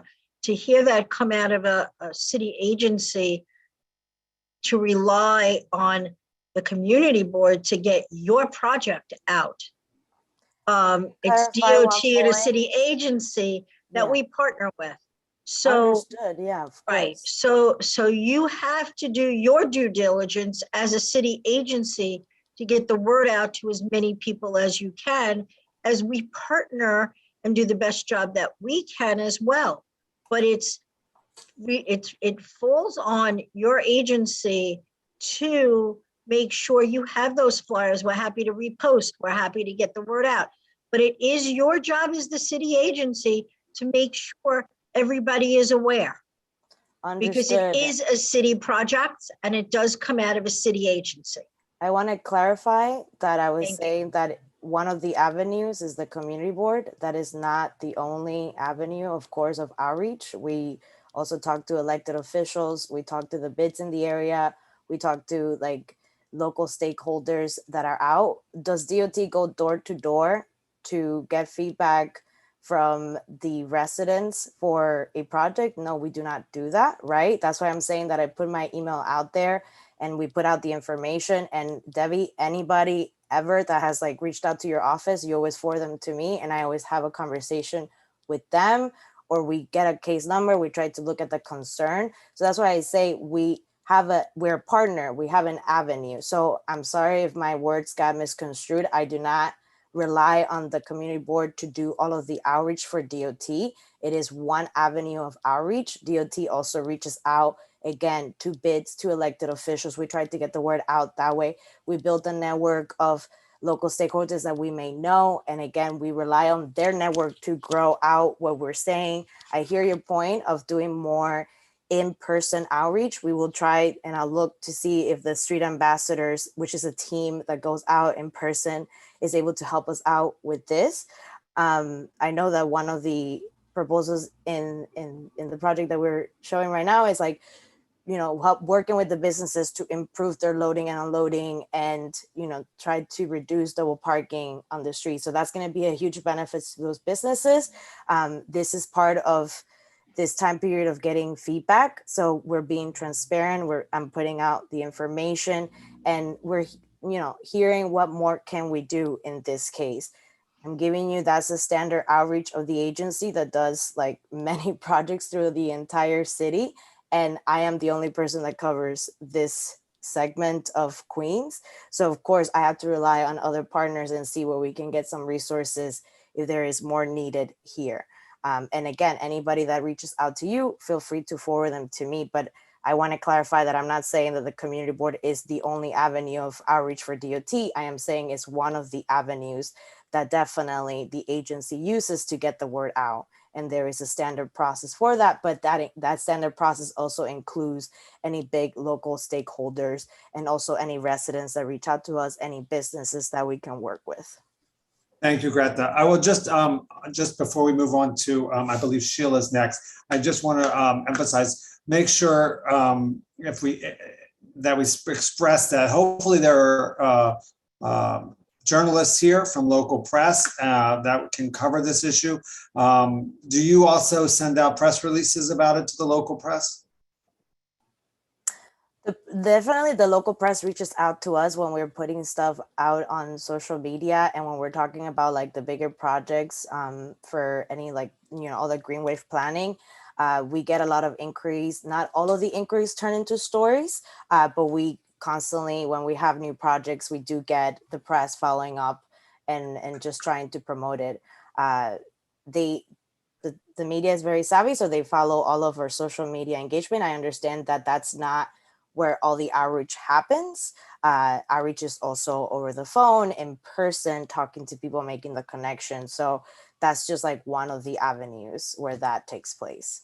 Okay, thanks. And Nick also pointed out that this project is not, you know, the first thing that DOT has done in that area is building up on all of the progress of like different traffic treatments that we've done, whether that's road diet reduction, introducing those standard lanes, and now coming to you because we've heard from so many that they wanted like a more protected bike connection. And as we have shown and studied, when we do put protected bike lanes, it make it safer for all road users, pedestrians, the cyclists, and also the vehicles who are able to see better and the interaction, especially at the intersection, because there's more visibility. I understand that that comes at a loss of parking, and that is the trade-off for protected bike lanes. And we're being very transparent about what is the block by block loss of parking here. So that's a decision, you know, that we are coming to face if we do want protected bike lanes. Okay, thank you. I just want to move on to Sheila, and then we'll have Amparo and then Kat. Thanks. Hi, everybody. I want to have an opinion that's trying to be a little bit balanced because I feel like there seems to be, things get a little divisive, certainly in the chat. Some people need to be reminded to be gracious. As someone who, as the board know, lost my mother recently, and I had to drive to take her to doctor's appointments and put her wheelchair in the back of my car and her oxygen. And that was something I had to do for years. So I needed to have a car, and now I am ill and I am not able to take my bike, and I have to take vehicles and go to doctor's appointments. So I think it's really important that we have a balance and don't demonize each other. There are people who, I like bikes, and I think we need more bike lanes. And I think a lot of this plan is really good. What I would ask DOT to maybe work with some of your other partner agencies, and the way you speak about working with your partner agencies on enforcement, is to make plans for there to be parking, because we do need we need parking. There's an incredible growth of the population here, and not everyone is able to get on a bike or even take public transportation. I can't even go into the subway for long periods of time right now because of what is happening with me. So I'm just asking people to please be gracious and considerate and not assume that people can just do what someone else can do. And so please, DOT, I'm asking you, yes, we need to, there is a loss of parking when we build protected bike lanes, and we need protected bike lanes. But I fully believe in that. But there also needs to be some better city planning. And so maybe talking with your other partner agencies about making sure there is parking, including electric. We need more electric parking. So I just want to share that, to have some balance in the conversation. Yeah, thank you, Sheila, for saying that. I'm going to drop in our community agreement. I know I mentioned it at the beginning. I know this issue becomes very heated and hot for a lot of folks because people are very passionate about the issue, which is great. And I'm glad we can be a venue for people to express. But also what you said, Sheila, is really important. One of the things that I am so grateful for, before my dad passed away a few years ago, before I got on the community board, one of the things he said to me was, get involved in your local community. It's where the most change can happen that you can realize immediately. And it moved me. And then he passed away, and then I got involved. And I have to say that one of the things that I've learned most in the few years that I've been on the board is that so many of us, both members and people of the community, agree with each other at times, but don't agree at other times. And unlike when we're looking at our national discussion or debate about different things or our national politics, when I live down the street from you, or when I sit across from you virtually in a board meeting, I have to communicate with you. And the tone and the tenor has to stay civil. Otherwise, we can't progress as a community. So please be respectful. Everyone has a right to be here. We all have a right to our opinions and our thoughts. Please don't attack people personally. And the rest is in the chat. I'll leave it at that. But if people aren't respectful, we will remove you. But please remember that we all have a right and a responsibility to be here to share our points of view, but no personal attacks, please. And with that, I will move on to Amparo. Thank you, Maury. Good evening, and thank you, DOT, for this presentation and for once again designing to protect human lives and not solely for storage of steel cages. As a piggyback on Caroline's comment, I'm wondering, Greta, if we can increase bike parking throughout these corridors through use of on-street bike corrals, which is an excellent solution in these areas. Thank you so much. Thank you, Amparo. We'll take that into consideration of looking at bike parking here. We'll definitely take a look at that and let the board know. There is different treatments for bike parking. It can be bike corrals, as you pointed out, on the roadway. Given the sensibility of more, like losing more parking, I understand that could be more touchy to further lose more parking on the roadway, but we can also look at where the sidewalks may be wide enough to do some bike parking there, and understanding and taking, considering the comment also from Caroline to, not include bike parking that would like further narrow a sidewalk that's already narrow to begin with. So definitely we follow a criteria for where we put bike parking and making it also ADA accessible and maintaining that within the sidewalk. So we'll take another look at that and see where we can add additional bike parking. With that said, if there's like spots or businesses where the businesses can reach out to us as well, or specific areas where anybody here in the community board wants to see bike parking, you're more than welcome to include that in through the web form and send that request. I'm going to drop in the link for that. So yeah, feel free to submit, and also email me where you want to see more bike parking or any other comments. I'll put that into the chat. Thank you, Greta. Christine? I was Yes. Thank you. And thank you, DOT, for your presentation, and also for, I think, really being more transparent about the loss of on-street parking, because I think it obviously is an important issue, and I appreciate that you've calculated it and added to the presentation. And I think, there are many points being made about all the variety of users of our streets, pedestrians, bicyclists, and there are people who genuinely do need the use of a car. And I just want to make the point, which we haven't made, that I think, the elimination of on-street parking basically raises the cost of living for lower income people that do need cars to get to work. And it makes car ownership, or car use and car ownership, really, again, only accessible to people that can afford a garage. And I think that's a real issue. And I think it raises the question, and maybe DOT, you can just answer this. Is it possible under current law to implement a system where, say, on the side streets where parking is not metered, to have it be neighborhood only, and to have a kind, as it is in a place like Forest Hills, which I know is, Forest Hills Gardens is a private community, but it seems to me that in New York, making parking available for neighborhood residents on side streets and not for the people that I have the least sympathy for, although they may have a case, are the people who I know in Sunnyside drive in the morning, park, and then, from the suburbs, and then get on the train. I think that, and I think there's still a substantial amount of that. And I don't think that's a valid use of our park, of the parking that does exist, especially as it disappears. So is that possible under current law to get a permitting system for on-street parking?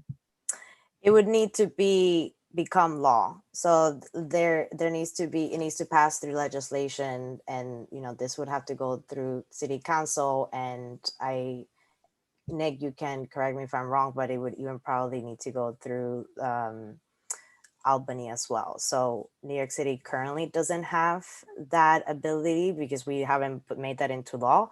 But if that's something that you're interested in and want to advocate for with your elected officials, you're more than welcome to reach out to their offices.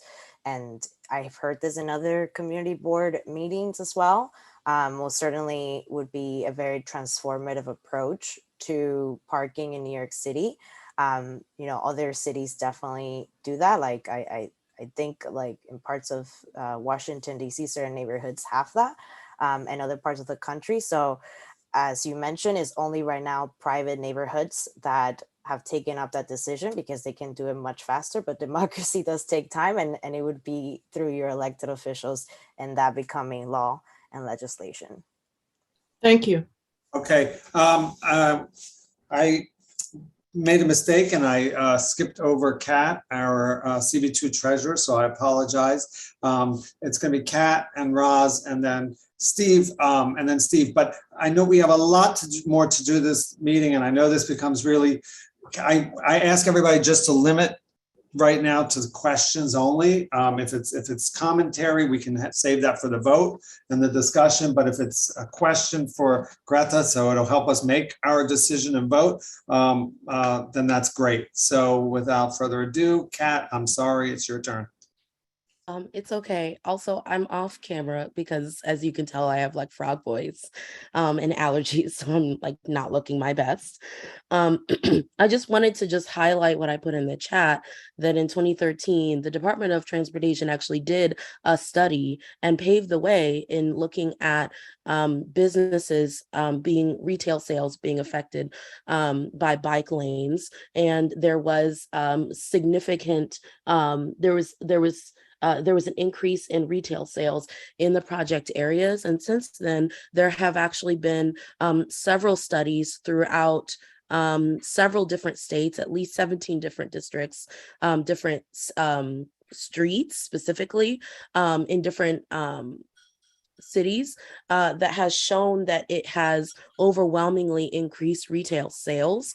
So I just wanted to just share that the sort of argument about reducing business sales is fully debunked with the removal of of parking spaces by the DOT itself. And then also several other studies. I also would like to just put the link to the other studies of different cities, major cities around the country where that was the case. I also wanted to, and then also I couldn't get the actual report from the 2013 study. So Greta, I wonder if it's possible that like you could dig around and then send it to us because the link is broken. I would like to look at that data specifically because if y'all said it before, like I just want to make sure like we're citing you correctly. And then I also wanted to just share that the people who are not able to drive because of disabilities would maybe be more able to drive if it was safer. And then also like having bike lanes may make it easier for faster for people to commute if there are fewer like cars like coming in and out and such. I also wanted to point out that there are designated drop-off zones for businesses. And I wonder if that's a tool, an accompanying item that DOT can add when they're thinking about bike lanes so that this discussion about folks not being able to load in and out, like businesses, right, being able to load in and out, like that's also just like addressed in the package of the presentation. Because I mean, I've heard these arguments several times, and there's enough data to debunk it. I just wanted to make sure that we have all the resources that DOT has already provided for us to help make these decisions. Yeah, thank you, Kat. I'll definitely look out for that report. That was definitely much before my time at DOT, but I'll dig that report and send it to the board. And as part of the proposal, we are looking for loading zones for the businesses. So that would be included in the design to allow access for loading and unloading for the businesses. Some of these businesses may not even already like have loading zones. Most of them do, but then again, like it would improve actually the double parking and any of the accessibility issues that some of the businesses may have for their loading and unloading needs. So we'll take that into it. Thank you. Dr. Roz? Okay, I'm glad you called me Dr. Roz because this is one of the few situations in which I'm actually going to speak from my capacity as a doctor, a neuropsychologist, who is also a driver rehab specialist. And what I do is evaluate people with disabilities, usually things related to their brain function. And frequently, I am in a position where I have to tell people they're not safe to drive. And I don't really agree that if we make the roads safer, then they could drive. I just as soon get them out of that multi-ton vehicle. But many of these people, and I often will suggest, do you ride a bike? Can you, and so this, Sheila, your point, I totally appreciate. And the fewer cars we have, the more space for the people who do need them. But there are also people who have disabilities who cannot drive safely, and we need to give them safe ways of getting around on two wheels and two heels. So there I said it. Thank you, Roz. I would just add that while it's important, obviously, that people who are not safe to drive because of whatever kind of a lack of issue they have, the people that care for them and help them need to be able to help them get places. And sometimes they need a vehicle. So, yeah. All right. Driven by somebody else. Right. Thank you. All right. Mr. Cooper. Yeah, briefly, Lori, two statements and then a question. The chat apparently didn't, what I said before was not very popular. And perhaps you don't understand, I have nothing against bicycles. I wish I could ride a bicycle and do more, but I can't, but that's my problem. And I am certainly not in support of empty cars being on the street and warehousing cars, trucks, or anything else on our street. My concern about car parking has to do with people who live there. Secondly, regarding the studies that Kat mentioned, I remember reading those studies, and most of them were studies of inner cities. Manhattan is different than Staten Island, but it's still the city of New York. So we really have to look at neighborhoods to understand how this affects us. And again, as I said before, the people of Long Island City should make this decision, not me. I don't live in Long Island City. But I do have one question, if I can remember the question. And the question had to do with the use of the bike lanes. Perhaps I can get an answer. I see in the bike lanes bicycles. I see in the bike lanes electric bicycles. I see in the bike lanes mopeds, motorcycles, occasionally a fire truck. But basically, I'd like to know who is by law permitted to use the bike lanes? Good question. I could answer that. I'm actually. gonna Well, share. I'd like the presenter to answer that because they're the ones who are putting in the bike lanes. Oh, absolutely. I share this many times, but I'm gonna drop it in the link so you can have it as well. Thank you. And this is a really good guide to show who can be in the bike lane. So we have, are you seeing it, Steve? Do you see the link that I just dropped in the chat? Mm-hmm. Yeah, if you open that, there is a diagram there that shows you the 3 different types of e-bike classes that we allow, and like the mileage of those e-bikes. Of course, like regular bikes are allowed on the bike lanes, but then we have e-bikes and mopeds.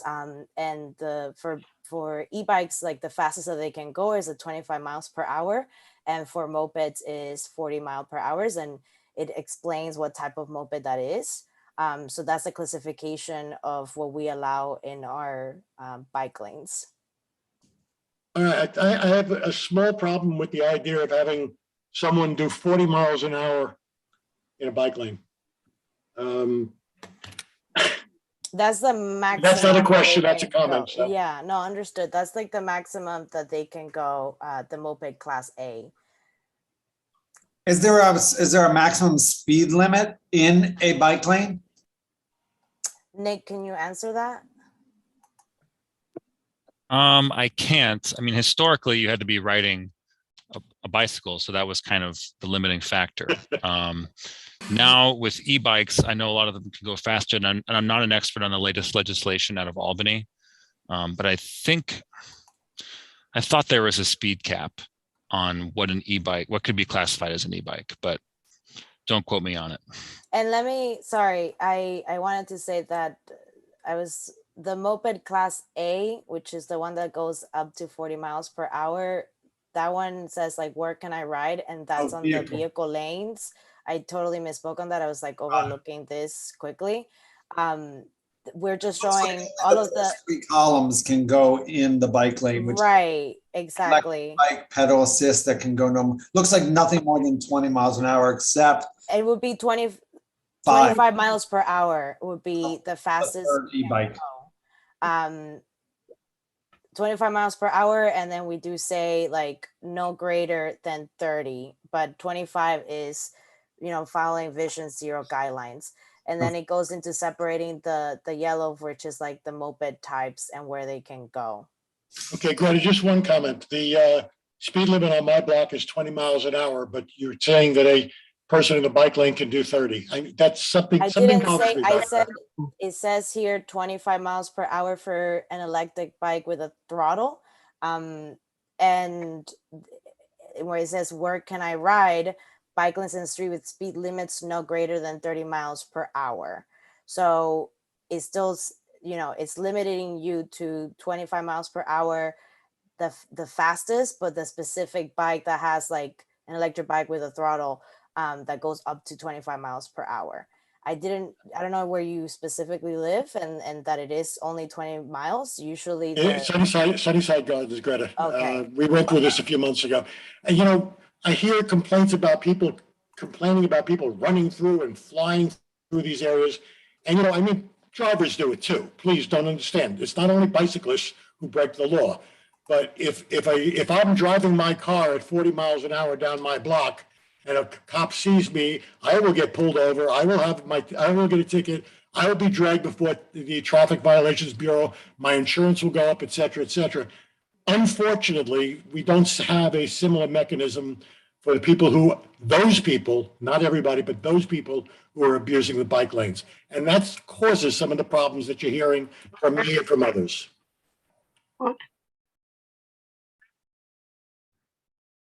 Okay, I'm starting to, okay.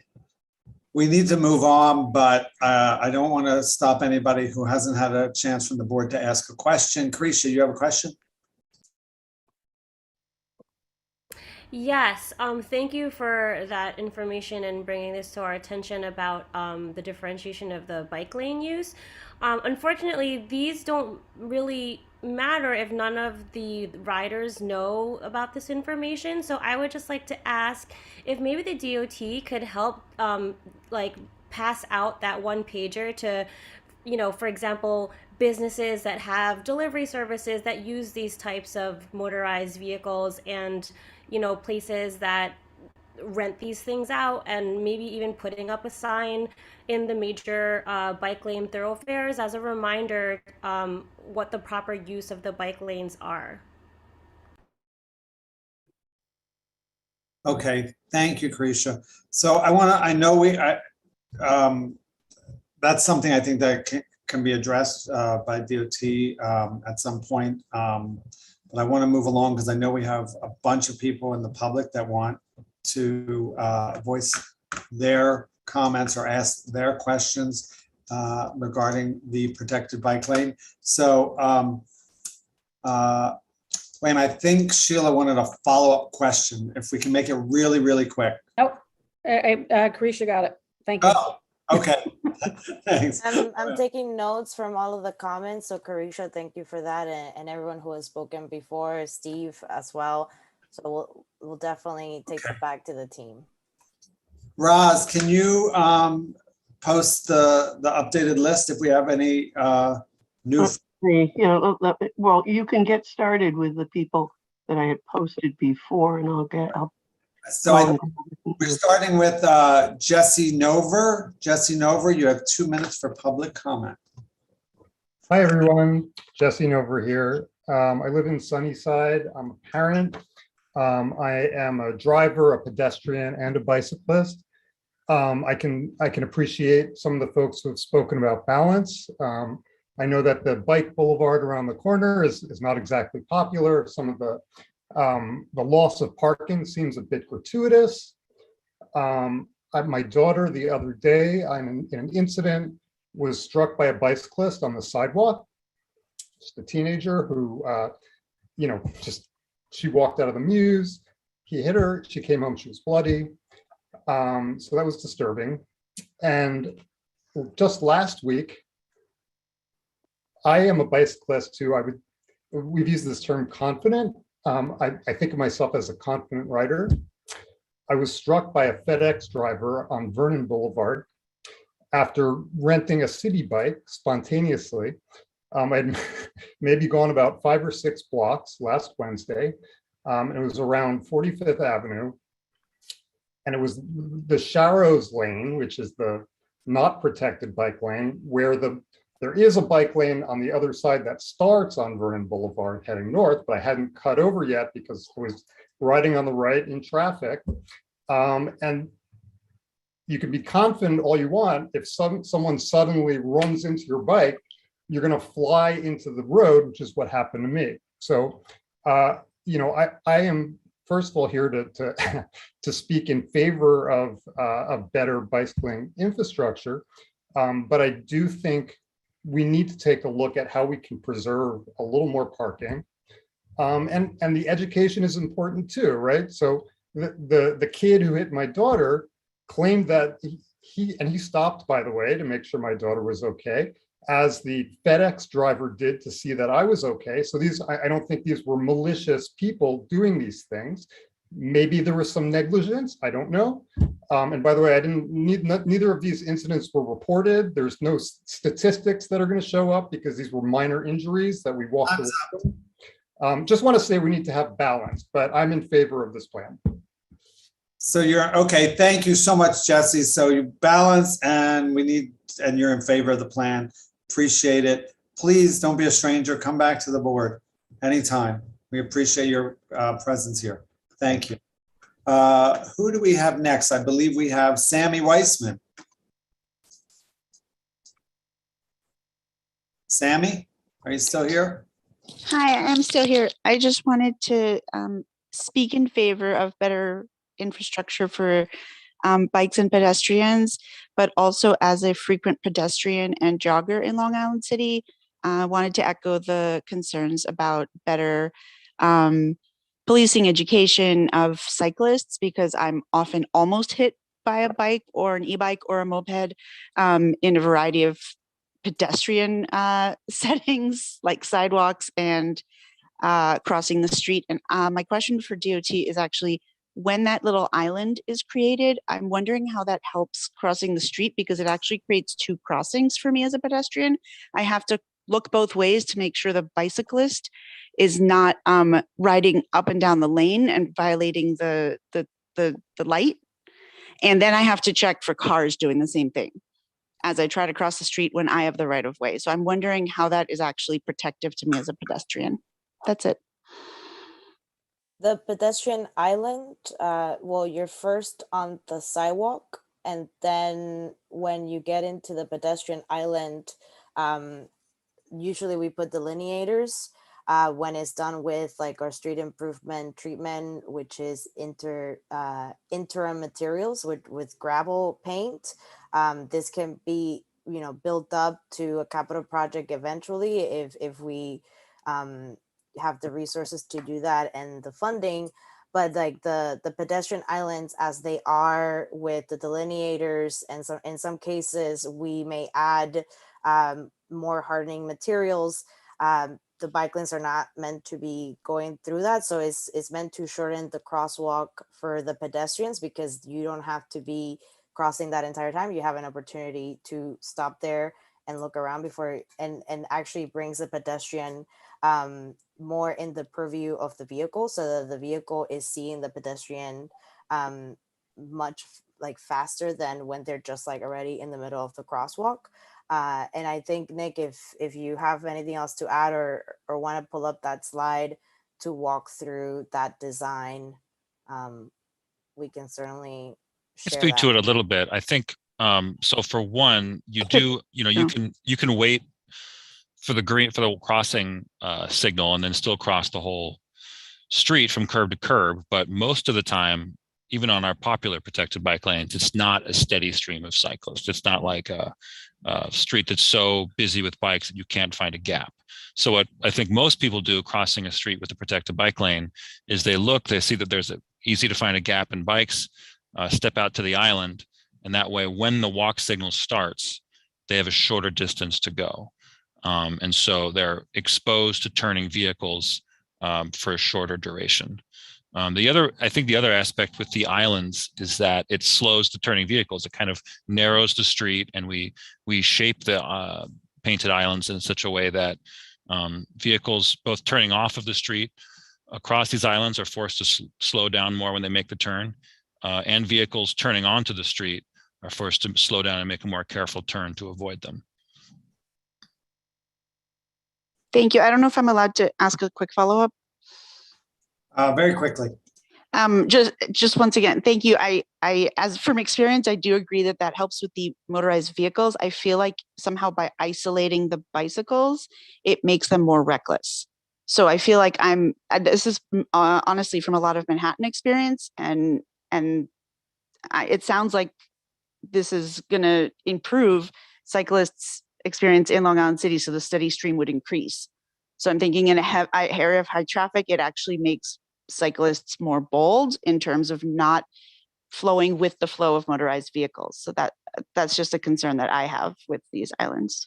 Well, we can say that unequivocally that across all the protected bike lanes we install throughout the city, we see the pedestrian injuries drop the most, more even than bike injuries or motor vehicle injuries. So I know that we get a lot of complaints about the perception of safety which can sometimes be different from actual safety. They're both important. You know, a street needs to feel safe for it to be functional and for people to use it, and for it to be, you know, a good place to do business. But the crash statistics that we see is that whenever we install a protected bike lane, there's massive pedestrian safety benefits.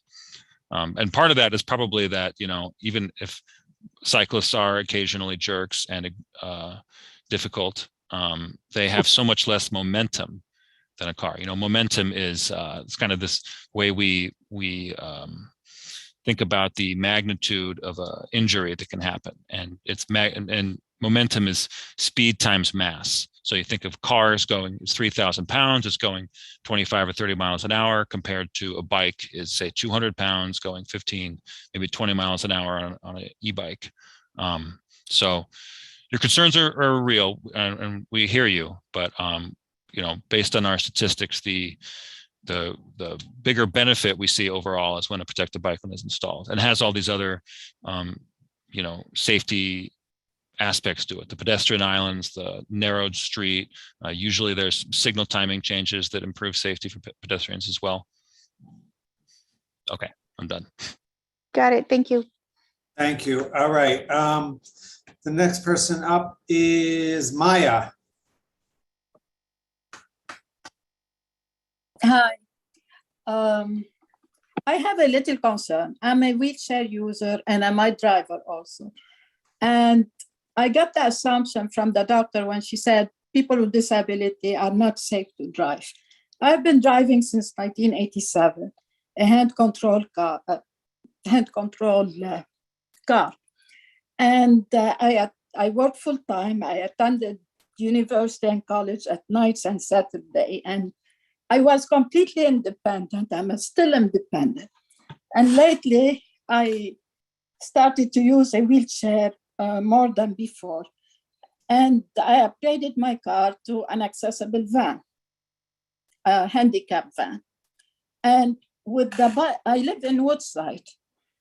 And now I don't find myself able to park anywhere because all the bike lanes are on the right side. And I don't mind, you know, protective bike lane, but I cannot drop my ramp. The ramp only has to go on the right side. So I'm not able to use my car in my neighborhood.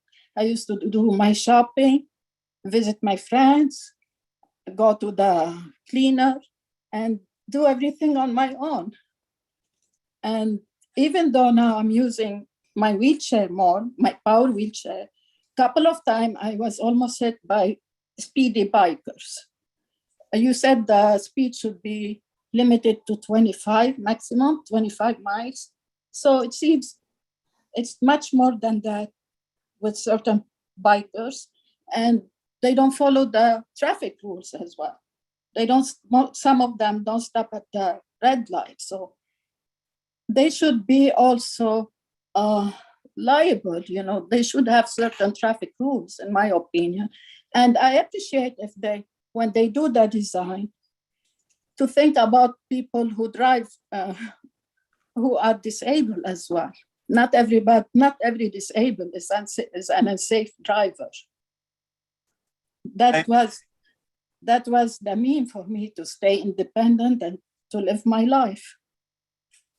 And I have been driving a car since 1987, but lately it's becoming impossible. Can I have a point of order? Yes. What is the point of?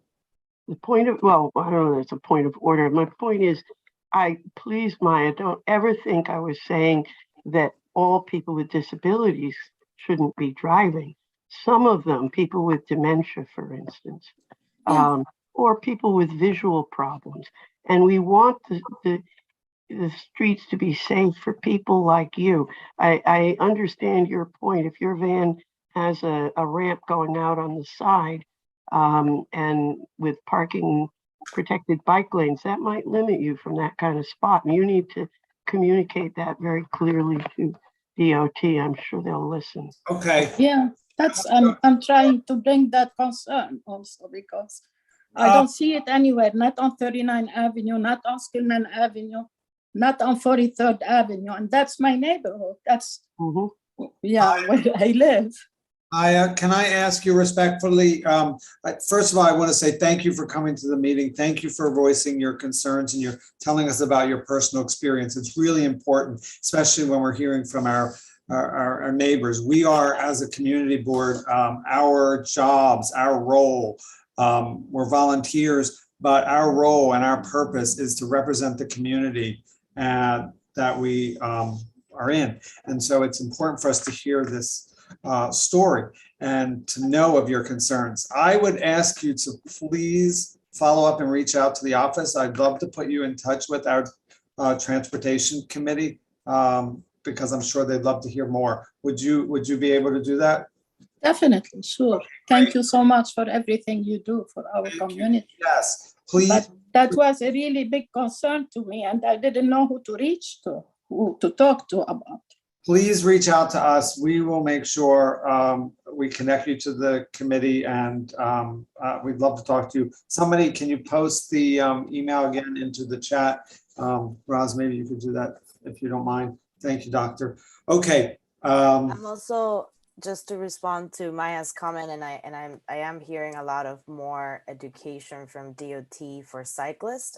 We do a lot of educational campaign for vehicle drivers, and we do have educational campaigns for cyclists. So I do hear a lot of the comments here that we need more targeted educational campaigns in this area for cyclists. So certainly going to take that back. And thank you, Maya, for your comments. I dropped my email as well so that we can stay connected. And I'm sure that if you also reach out to Debbie in the community board, they'll put you in touch with me as well. So we can talk over the phone if that's easier.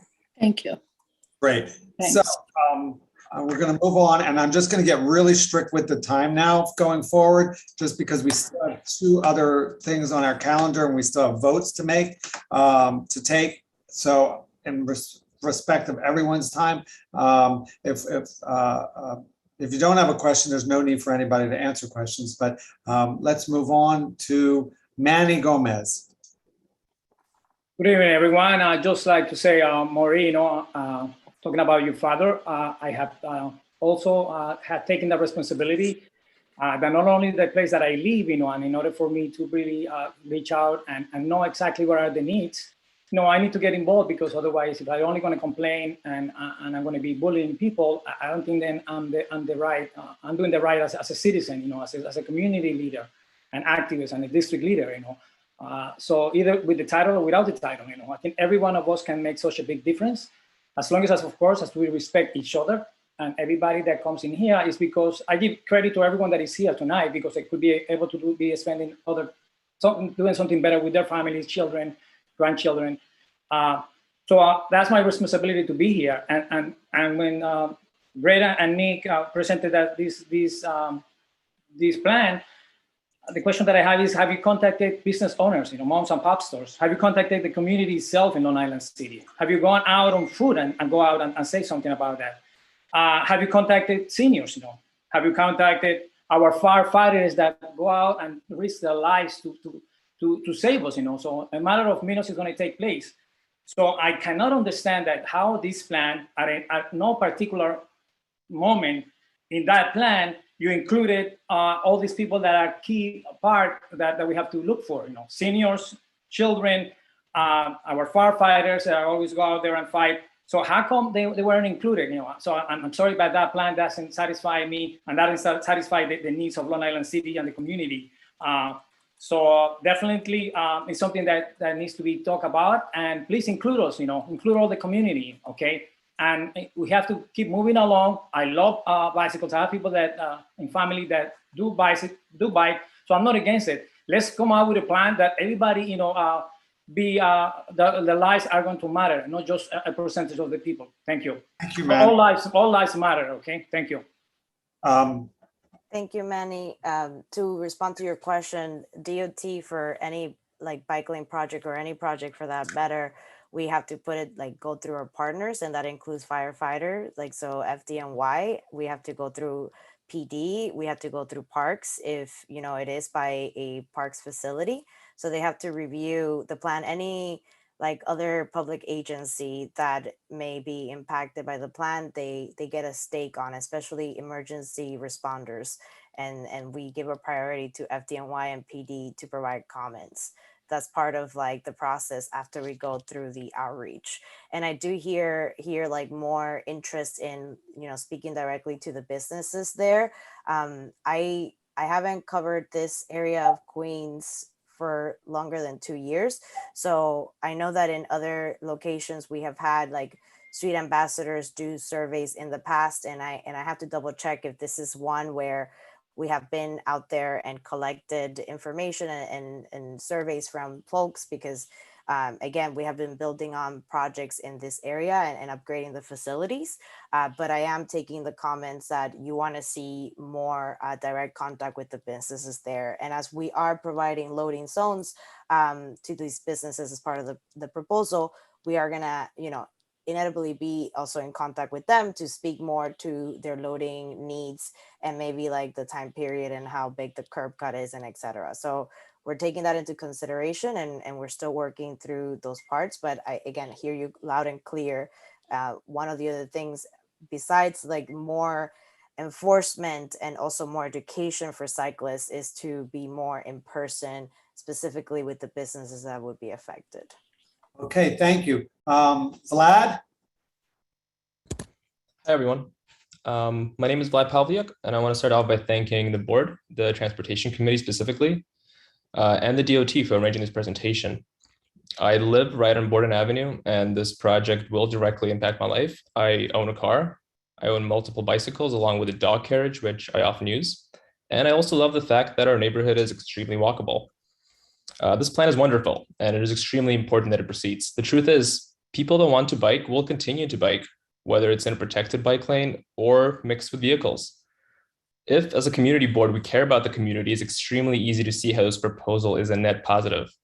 Please vote yes and support the DOT in improving the safety of our neighborhood. I do have one question for the DOT.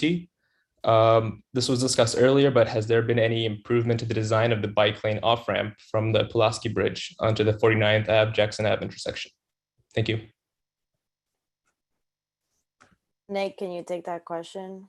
I can answer. You know, a few years ago, when there was a thought of big investment coming to Long Island City, there were a bunch of ideas floated, and so none of them are really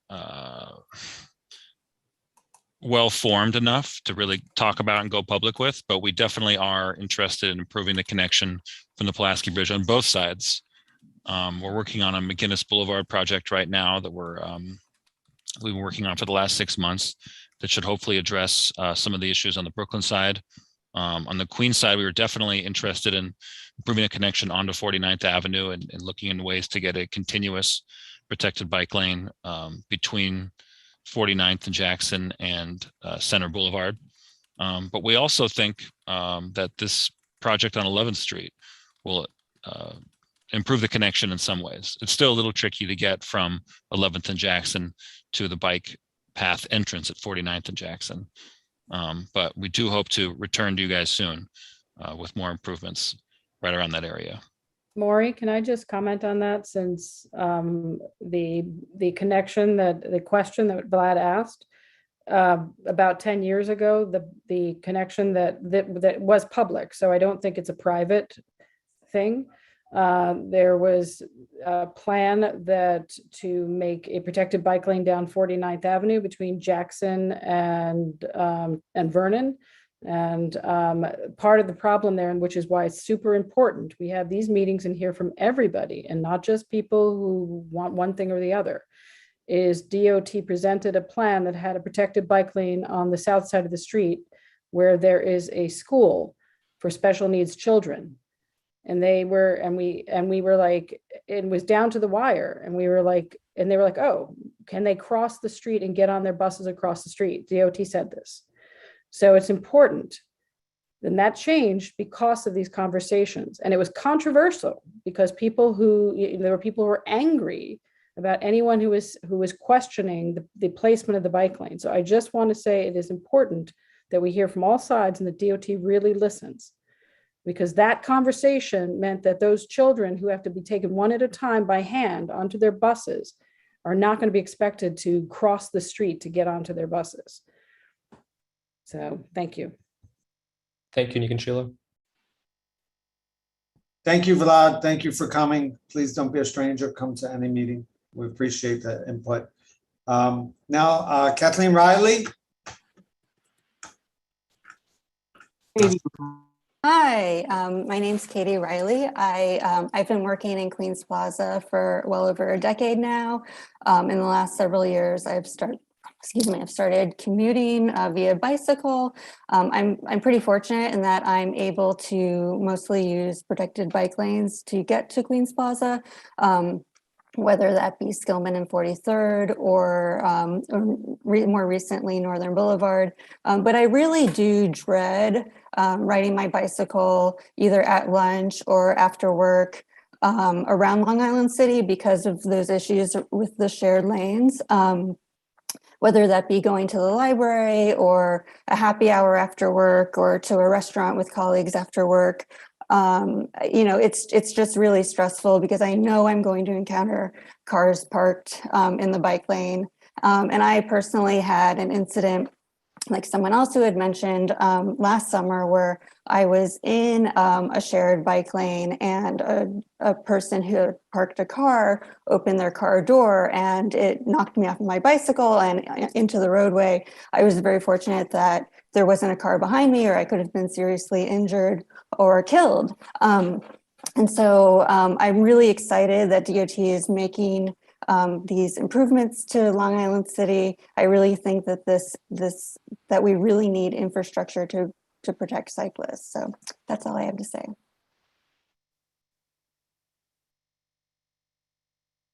On mute, sorry. Thank you very much, Katie, for joining us. Like I said to the others, don't be a stranger. We need community input, not just on bike lanes. I know it's a hot topic for our community, just like so many other districts. But please, you're welcome to come for this or any other issue. Moving right along, Sarah Gluck. And Katie, thanks for being so efficient. You didn't even run out the timer and you got all your good points in. Thanks. Is Sarah Gluck here? Going once, going twice. All right, Dianor Ore, am I saying it right? Dianor, are you here? Okay, skipping, we'll go to Ellen Day. Are you here, Ellen? Yes, I am here. Thank you. And my concern is the space that on 44th Drive, we have a lot of warehouses and my business is on 44th Drive, we get deliveries and other businesses also get deliveries. And I don't see any loading zones or any way for us to get what we need. And I'm concerned that businesses really have not been included in this plan. And we're really an integral part of Long Island City. And you need to think about, right now, we have people double parking and parking down the middle of the road between 44th Drive between 10th and 11th. And I don't see that there's any loading in that diagram.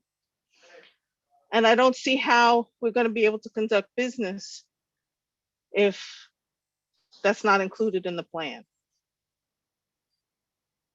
Thank you, Ellen. The loading zones are not shown in that, like what we call a cross section, because it doesn't capture like every single aspect of the road. But we said that we want to include loading zones for the businesses particularly, and curb access for businesses when even like through the bike planning. So definitely that's something that we want to work with you. So I'm gonna again drop my email. But I see that you have 2 lanes of traffic, and right now we have 2 lanes and something down the middle, and the street is always congested between 10th and 11th. I don't see how you're cutting out a lane of traffic and we are going to be able to conduct business. And I don't think that was considered how 44th Drive between 10th and 11th is used right now. And you can't take away a lane and think that it's going to work. There's no way to drive now. So let me try to answer some of this question. So we're actually keeping all the existing lanes, Yeah. travel lanes, and all the parking lanes. Now, the painted that flush possible? median that people may be illegally parking on, we would be removing that. Yes, but people are also driving on that because deliveries are in the lane. And you're saying that now there's only 2 lanes. There's no place for a delivery to stop. Well, I don't see how there's going to be enough. The loading zone would be created like in, you know, you So would have. it's not just loading. It's not businesses. There's 4 businesses in my block, and we're always getting deliveries at the same time. How is it that we're going to use one little loading zone for all these businesses at the same time? It's not going to work. I think you make a really good point, and that we probably need more loading zones. I mean, I think the locations we've identified so far are like, you know, retail spots like a bodega or something where they have exactly loading throughout the day. But I mean, you're saying you'd have loading needs in front of your business. And, you know, thus far people have been either parking in the median or parking in the bike lane. I think you're absolutely right. And we should incorporate more loading zones. So Nick, does that mean you can amend the plan and look at that? Yeah, I mean, I don't think we would necessarily need to like amend this project presentation, because loading zones, I think, are a little bit more malleable, or not loading zones so much, but curb regulations. You know, we don't always give a new presentation every time we put in a loading zone or change the metered parking regulations. And, you know, I think with all of our projects, we'll install them. And very frequently there's something missing and we have to come back and add a loading zone or tweak something. But I would, you know, I'm glad. Go ahead. Just saying there are businesses on both sides of 44th Drive that are warehouses and they're constantly, there's a business across the street that gets truck deliveries like 4, 5, 6 times a day. So that has to be considered when you're planning between 10th and 11th on 44th Drive. Absolutely, and thank you for those comments, Ellen.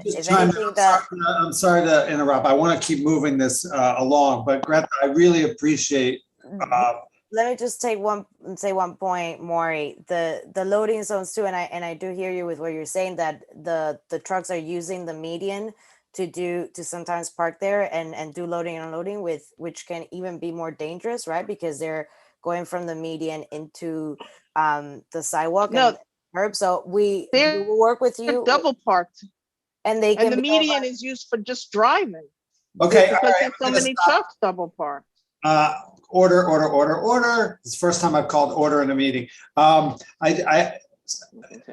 Ms. Day, you have really, really, really good points. So much so that I've heard both reps from the DOT acknowledge that and say that we need to look at that in terms of the loading zones. So I am going to ask you, Ms. Day, can you send an email, just like I've asked some others, to the address at the office? And then we will put you in touch with our transportation committee and we will follow up with DOT and we'll get something going to discuss this. Additionally, I'd like you also, when you follow up, because I hear you are a small business owner, we have a new, just launched small business committee and local economy for this community board. And we are looking to connect with and engage with our small businesses. So when you send in that email about this, also note that you want to connect with Maury and the chair, Kenny Greenberg, of small business and local economy. We want to follow up with you on this. And we will follow up on both these points. I think it's something really important that we need to discuss further. All right. Thank you so much. Can you tell me the email address? Yeah, can someone post in the chat again? It's qn02@cb.nyc.gov. Somebody please post it too, so it's easy for everybody. And please keep coming to meetings and follow up. We're looking forward to connecting with you. If I, it's in the chat again, just in case, but I want to keep moving because we have so much going on tonight. And I know people get tired and then we got to get to the vote, and I don't want people to peter out when we have to vote on this very important plan. So let's move on to Nabil. Nabil, are you here? Yeah, I'm here. I'm voicing my support for adding the protected bike lanes. We're talking about preserving the storage for cars while they're not being used, over protecting the safety of active users on a road. Reducing the parking will force us to prioritize the space for users who actually need it the most, including businesses that need loading zones and delivery zones, and including the person that commented earlier who uses a wheelchair and van to get around. Heck, I would even propose converting some of those parking spaces to handicap parking spaces. That being said, in light of this, we need a safe protected protected network for alternative transportation devices that includes e-bikes and bikes and scooters and other mobility devices. There's this assumption that everyone that has mobility issues can drive, when that really isn't the case. This will give people choices to get around independently and safely on a wide variety of mobility options, including those who can't even legally drive, like people under the age of 17. I think the standard of our protected lanes should be that children can use them, and this proposal will help us get closer to that standard. Thank you. Wow, wonderful. Thank you, Nabil. Prepared and efficient. Appreciate it.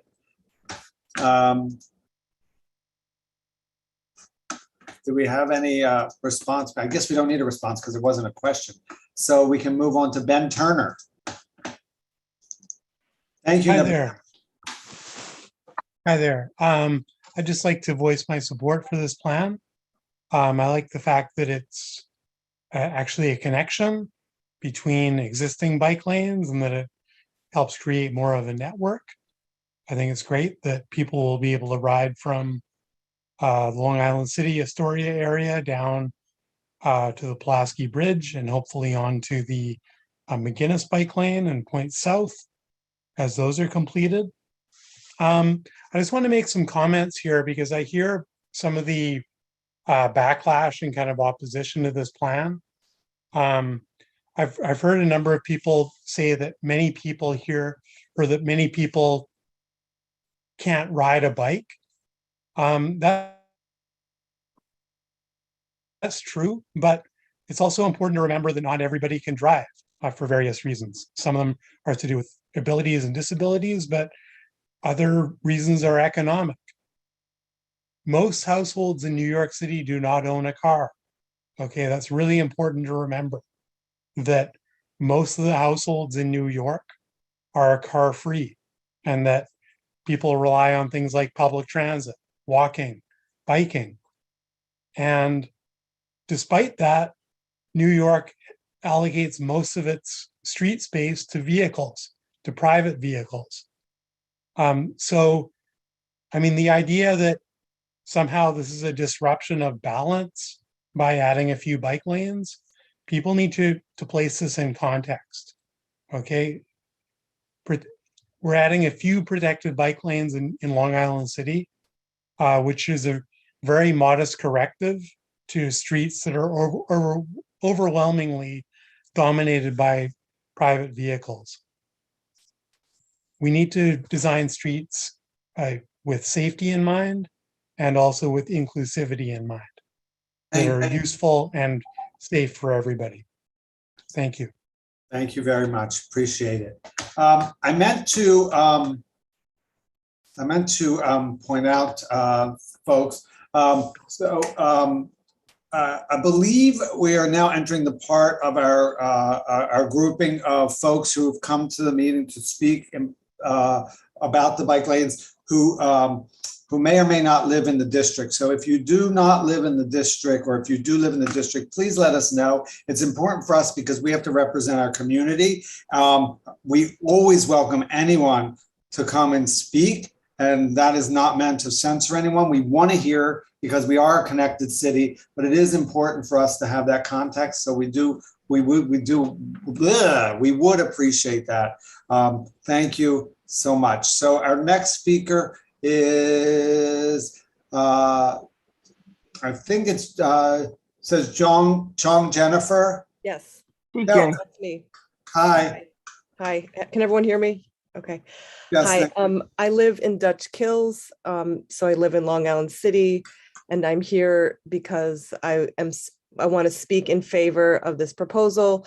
Although it doesn't go far enough, I wish that the proposal was truly protected bike lanes instead of parking protected. And you know, if a bike lane is wide enough, a driver can certainly drive in it and park in it. I ride around with a GoPro all the time, and there's always drivers, you know, using bike lanes as loading zones, dropping people off, sitting on, you know, scrolling their phone while they wait for their friends. I just wish this was true connectivity. That said, I think we need to get as many people out of cars and onto transit and on bikes as possible. If you saw the flooding earlier, you know, last year, people died because of climate change, and bikes, walking, and public transit are climate-friendly transportation options that we need to be taking advantage of. So anything that protects people, that that provides connectivity so people can get from where I live over the Pulaski Bridge to Brooklyn is a positive thing, and we need to encourage it as much as possible. So I would urge the committee to vote for this proposal. Thank you. Thank you. And next up is Alexa. Yes, hi everyone. You can hear me, right? Cool. So my name is Alexa Jacob. I live in Community Board 1 or Astoria. I bike through Long Island City a lot to get to Brooklyn, to patronize local businesses, and to go to the parks in Long Island City. You guys are really nice waterfront. Especially want to thank the New York City DOT engineers for being here today. I myself am an engineer. I graduated literally last week, which is very exciting. So as an engineer, I took an oath to protect the well-being of the public. You know, I really care about designing safe streets and designing things that work for everyone. When we talk about the public, we need to talk about what's doing the most good. I took an oath to protect, again, the well-being of the public, not parking. So as an engineer, it's really important to me that we have these protected bike lanes because they will help people like me who cycle, who use this for transportation to get around, to patronize local businesses, to be safer. I just want to point out that that turn from 44th Drive onto 11th Street is always super, super dangerous. Last week, I was on there with like 2 trucks. I felt like I was honestly going to die. I'm really glad I didn't. So I just want to say that I'm really thankful that DOT is taking this seriously, creating a safe connection from Long Island City to Brooklyn. And I really want to thank everyone, and please vote yes to this proposal. Hang on, I lost my screen. Okay, thank you. Thank you for coming. And thank you for being forthright and letting us know what district you're in. We appreciate that. Oh, Vax Daddy, where are you? Huge Mom. Hugh, are you here? Yes, I am here. Hello, welcome. Hello, thank you. Thank you to the chair for moderating this exciting discussion. Thank you for DOT for coming and the rest of the community board for having me. My name is Hugh. I'm a CB1 member and a Astoria resident, and I am speaking in favor of these bike lanes. I live on Crescent Street, and the 2-way bike lane on Crescent Street has been a transformative impact on my quality of life as an Astoria resident. It has really changed my relationship to my neighborhood, how I get to Astoria Park, how I get to Long Island City. And as someone who takes the E-train a lot at Court Square, I ride this bike lane as it stands every week, 2 or 3 times a week. And the way it stands now is not a great feeling when when the train is rumbling ahead above you, and there are cars trying to pass you, and doors and cars opening the doors. It's not great, and I think this would be a vast improvement. I will say I would advocate that the DOT pays attention to the design. Mixing zones and temporary materials is not the safety that we're truly looking for, and would hope that we can revisit that to provide better protection, and would advocate that we go further, and so that we can have a more complete network that goes to the G train on 44th Drive and the 7 train in Trader Joe's on 11th Street. So thanks again, and I appreciate DOT for leading this plan. Thank you so much, Hugh, and it can't be said enough that your reputation precedes you. And It's been said enough, thank you. Well, thank you. Okay, time's up. So moving right along, Tracy Hinder. Hello, thank you, Chair, and thank you, DOT, for that excellent presentation. I have several comments and a question. I live on the Upper East Side, and I frequently use the 44th Drive and 11th Street bike lanes. I find them very unsafe. It's very scary to bike on them. So I'm in full support of this plan. Please vote yes. I echo what Vlad said earlier, that the intersection just north of the Pulaski Bridge desperately needs redesign to allow cyclists to access the bike path on the Pulaski Bridge. So I hope that the DOT takes that into consideration in future plans. And I also echo what several others said, such as Huge, that the begging that the DOT really designs these bike lanes well with daylighting that I heard mentioned. So please, please, please keep the daylighting. Lack of daylighting makes causes deaths pretty much. I live on the 1st and 2nd Avenue bike lanes on the Upper East Side, and people die because of the lack of daylighting. So please keep the corners open to increase visibility for cyclists and pedestrians.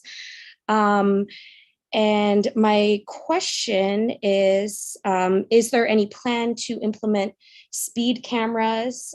Because that would be excellent. I noticed that a lot of trucks and cars do speed along 11th Street and 44th Drive, and it's very, very unsafe for pedestrians and cyclists.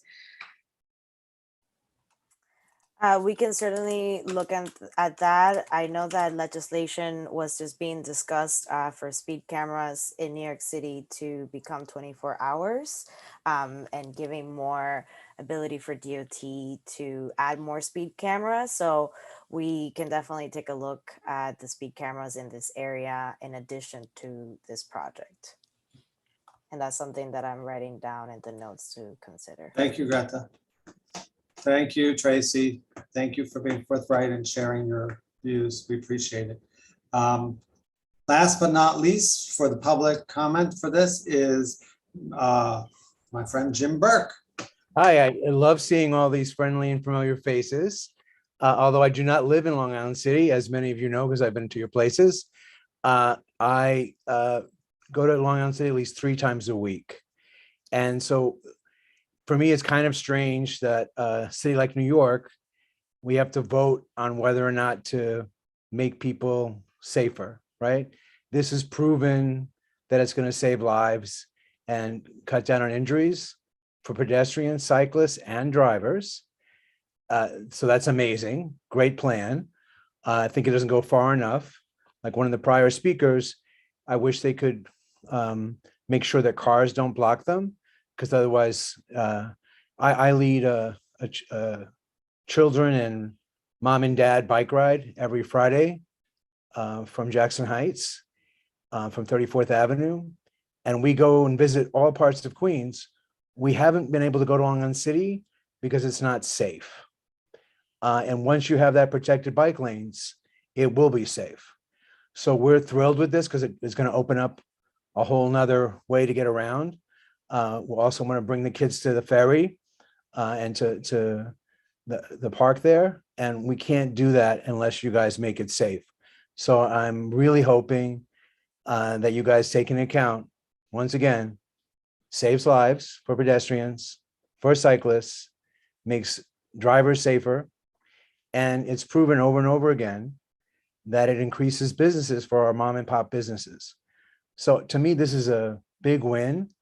And I just hope that you guys let this sail through and make it even stronger, because what you're doing is making your neighbors and the visitors to your neighborhood safer. So thanks a lot. I appreciate the time. Thank you very much. Thanks, Jim. Okay, so we are now concluded the public comment portion of the protected bike lanes. Thank you, Greta, for coming. Thank you for your team and for presenting and responding to the questions. We appreciate it, and we're going to move without any hesitation right into our next part. I just want Thank you, to everyone. Thank Okay, just acknowledging that. Bye. thank you. So we had a little bit of an issue on our what do you call it, agenda. We actually had our public hearing last month for the BSA for the Paragon Paint Building. So that's not a public hearing now, but what we're going to do, because we are open to hearing from the folks who signed up to speak about it again this month. There are 1, 2, 3, I believe 4 people signed up to speak on this. We're technically going to move back into the public hearing, the open general comments, rather than a public hearing, because we're not technically in a public hearing for the BSA, because we already had that. We did mention that if the developer had any changes that they needed to report to us, we could give them a couple of minutes to speak on that. If they are here and they have something, we will give them a few minutes to speak on that. But if there's no update, then there's no reason to speak on it. Or no change. Maury, I spoke with the developer and they indicated there was no change. Okay, so then we're just going to move right in and discuss, and I apologize to folks if they were confused about that, but the good thing is it shaves a little time off of our agenda. So I'm going to post in here, and if you can just double check my work, Dr. Roz, if those are the 4 people that are scheduled to speak. I got 5. Oh, okay. It's Andrew, was that right? Maybe I missed somebody. If it's an error, we'll find out soon enough. Yeah, that's an error. He spoke already. Andrew's not on there. So, okay, we'll just start. We'll go right into this. This is about, just for purposes of context, this is the Paragon Paint Building BSA application. And the first person to speak would be Natalie. Natalie, are you here? Yeah, I'm here. My name is Natalia Hertel. Oh, sorry, Natalia. That's okay. So I'm a resident of Long Island City. I've been here since 2009, so a long time. And I saw this proposal. I guess I do have a question whether the vote is still pending on this, but I'm assuming it is, so I don't use up my 2 minutes to clarify that. So what I wanted to express is, I guess, a bit of an outrage with a developer who is a very, well-known firm. It manages over, I looked at their LinkedIn profile, they manage over $1 billion. So they are, an experienced, qualified investor. So such firm applying for an expedited process with this BSA and citing hardship. And I saw some other citations in the press that, they weren't aware how much that cleanup is going to cost. Again, I'm sure their, $1 billion investors would be thrilled to hear that firm that manages their money is so clueless. So with that said, I urge the board to not support this expedited proposal that they're putting in place. There needs to be due process, just like for the towers at the waterfront that have been constructed. So the firm should, follow through that process. On top of that, the building, in my opinion, is out of character on Vernon. It's too high. And it would be great if they offered something more to the community. For instance, we're in need of a community center. We're in need of sporting facilities for our children. So I would, again, urge the board, if they are reconsidering, to kind of throw these things as some other things the developer can offer for the community to enjoy. So I'll stop here. Thank you. Thank you, Natalia. We really appreciate you coming. I will just make a note that technically, because this is a BSA application, it's not one where we can negotiate and ask them for accommodation like we normally would if they were going through ULURP, which is telling for any of our board members who are trying to decide whether they should vote for or against it. And just so you know, the vote is tonight. We are having the vote tonight. So the two things, the protected bike lane and this will be voted on tonight. And that I just posted in the agenda link in the chat in case anybody who joined late and doesn't have the agenda. The next person to come and speak, and thank you again for coming and come anytime. The next person to speak, I lost my chat window, is Amber. Amber, are you here? Yes, I'm here. You have Good 2 minutes. evening. Thank you for this opportunity to voice some considerations on this agenda item. I would just like to encourage the board to vote no to this variance revision. Overall, there's been very little consideration to preserving the arts and the characteristics that make the neighborhood unique.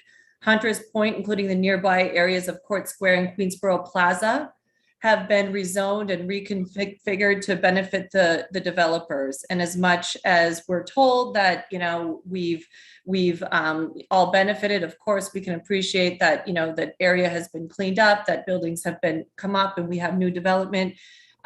Still, the monstrosities that have been built in the neighborhood, I think, are something that we really just don't need.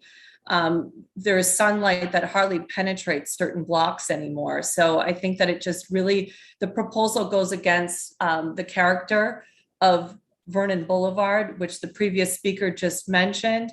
I also think that Quadrum, the developer, knew exactly what they were getting into.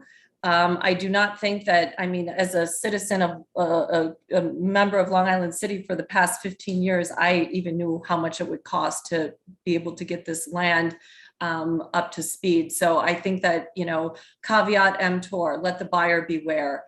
And also just to mention, the community has worked hard for comprehensive community-based planning, and that would completely destroy that process. And just to add that the Department of Civil Planning has already rejected this plan. So I would just encourage the board to be consistent with that. Thank you. Thank you for coming, Amber. We really appreciate it. The next person to speak, the last person on this is, I hope I don't pronounce your name wrong, Jamila? My name is Jamila Grizzle. Thank Jamila, welcome. Thank you. I'm sorry I messed up your name. No worries. My name is Jamila Grizzle, and I'm currently the co-manager of Diversity, Equity, and Inclusion at Harbor Lab, as well as student outreach manager. And Harbor Lab has dedicated 10 years of service to the Long Island City area. We're focused on creating equitable access and education of our local water systems and environment through our free kayaking programs, while actively working on environmental issues in the community. Our dedication to equity and inclusion is essential to our mission. Therefore, working with Quadrum Global in their new development would be a huge asset. And I just have some points just to show why. Quadrum is willing to provide storage for our boating programs, and we're in discussion with them to work on educational spaces for the community as well as facilities for that. And if approved, it would be Long Island City's first ADA compliant dock along that water line. The development is also not car dependent, and we'll have 113 bicycle parking spaces. And it is also a reasonable distance from NYCHA housing on safe sidewalks, providing safe passage to public space. The development also has increased permeable space and would retain stormwater for controlled release, and that gray water will be studied and in order to be reused. Also, Harbor Lab will continue to advocate for smart energy and water use in the development, specifically bird-safe glass and lighting schemes and other things like that. And the development can lead to stronger advocacy for the dredging of Annabelle Basin as well, because Annabelle Basin should be dredged and revitalized as a water space, and it can be seen as a northern extension of Gantry Plaza State Park and can provide more access to public green space as well. Thank you very much. Maury, I do want to respond to what Jamila just shared with us. Can we hold that to the discussion?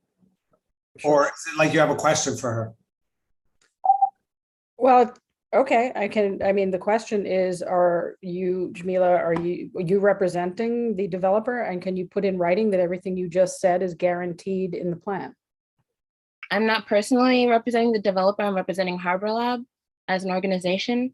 However, if you'd like a copy of that conversation and emails, I can send you the email link to our executive director. I can put it in the chat. No, I'm aware. I'm aware of that. The question was because you spoke about this as if it's all a done deal if the plan goes ahead, and it was not presented to us in the plan. So, do you have information that was not shared with us that this is guaranteed by the developer if this goes ahead? Not necessarily guaranteed, it's just in discussion, but I do have other Harbor Lab. Okay, I don't need other Harbor Lab information. We have been told things were happening in the past by developers, including CUNY graduate housing. We had them prance in front of us, and it was not in a contract in writing, and then these things did not happen. So I was just asking if you had it in hard ink that this was definitely going to happen if this goes ahead, or is it just a conversation? I'm just to answer you real quick, if I may.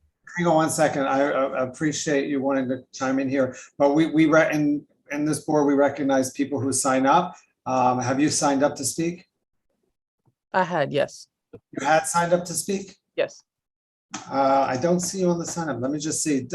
Myself out earlier based off of time, but it was on the list earlier that. Yeah, I do see you. You were listed.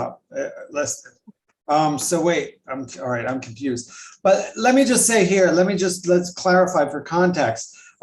We understand because this opportunity for the public to speak is an opportunity for the public to take 2 minutes and speak about their opinions and their feelings or why they support or don't support something.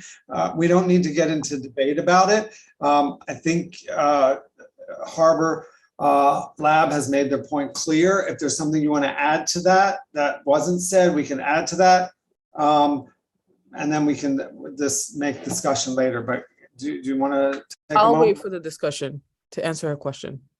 Oh, we won't have discussion for you because you're someone.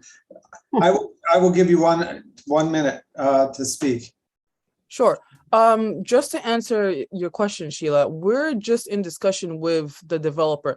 Nothing is set in stone as of yet. It is something that we would like to plan out for the public, as we've done so with Gantry State Plaza. We've been a community that's taught children specifically about environmental education and whatnot, and we offer kayaking for the youth. Nothing is in stone as of yet. If it is, we will send out an email to you and everyone else when it is set in stone, but it's still all in talk. There's nothing promised. All right, that clarifies. That's exactly what I think, Sheila. Sheila, is that what you wanted to know? Yes, exactly. So and then we can discuss that when we discuss the plan, because that was never presented to us in any way, shape, or form previously. And so I'm going to stop it at that point. And thank you both for coming. I apologize for moving it along, but we have a long one tonight. Thank you. So that is that. We're going to move on now. Do we have anything, Sheila, regarding the bylaws, the proposed bylaws, or are we just moving to a vote later in the business portion of the meeting? Unless there was anyone from the public who signed up to speak, because we gave, to make sure the board, and we can have discussion with the board later when we vote on this, because we have the month for everyone to review the file that was sent out. But unless someone from the public to speak on the bylaws, I don't have anything new to present that wasn't presented last time. Got it. Okay, so I am just going to just very quickly post. So that's the end of that. Okay, sorry.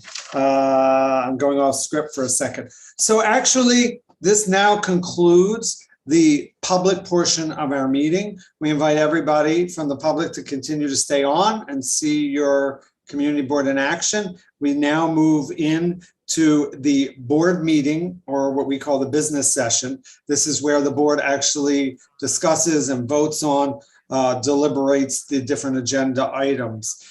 We start with taking attendance. Some people ask us, why do you take attendance so late? It's because we take attendance to make sure we have a quorum present to vote once the business portion of the meeting starts. So everything you saw before was the public portion of the meeting. Now we're starting the business session. And with that, we will start with attendance. Madam Secretary.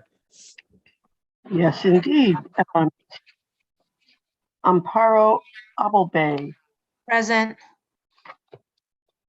Anatole Ashraf, excuse. John Bahia. Present. John Bahia, present. Carisha Batan. Here. Thank you. Nicholas Berkowitz is excused. Sandra Bagitska. Here. Kat Bloomfield. Here. Danielle Brecker. Present. Gianna Serbone. Present. Present. Yes. Welcome. Tanya Chavez. Present. Osman Chowdhury. Present. Stephen Cooper. Here. Kelly Craig. Present. Warren Davis. Present. Lisa Deller. There you are. I see you. Gotcha. Here, thank you. Sally Frank, I assume, is excused. I don't know. She did let me know yesterday, so we can. I'll check that with you later. Okay. Maury Gallinoy. Present. Here. William Garrett. Absent. Somnath Gamir.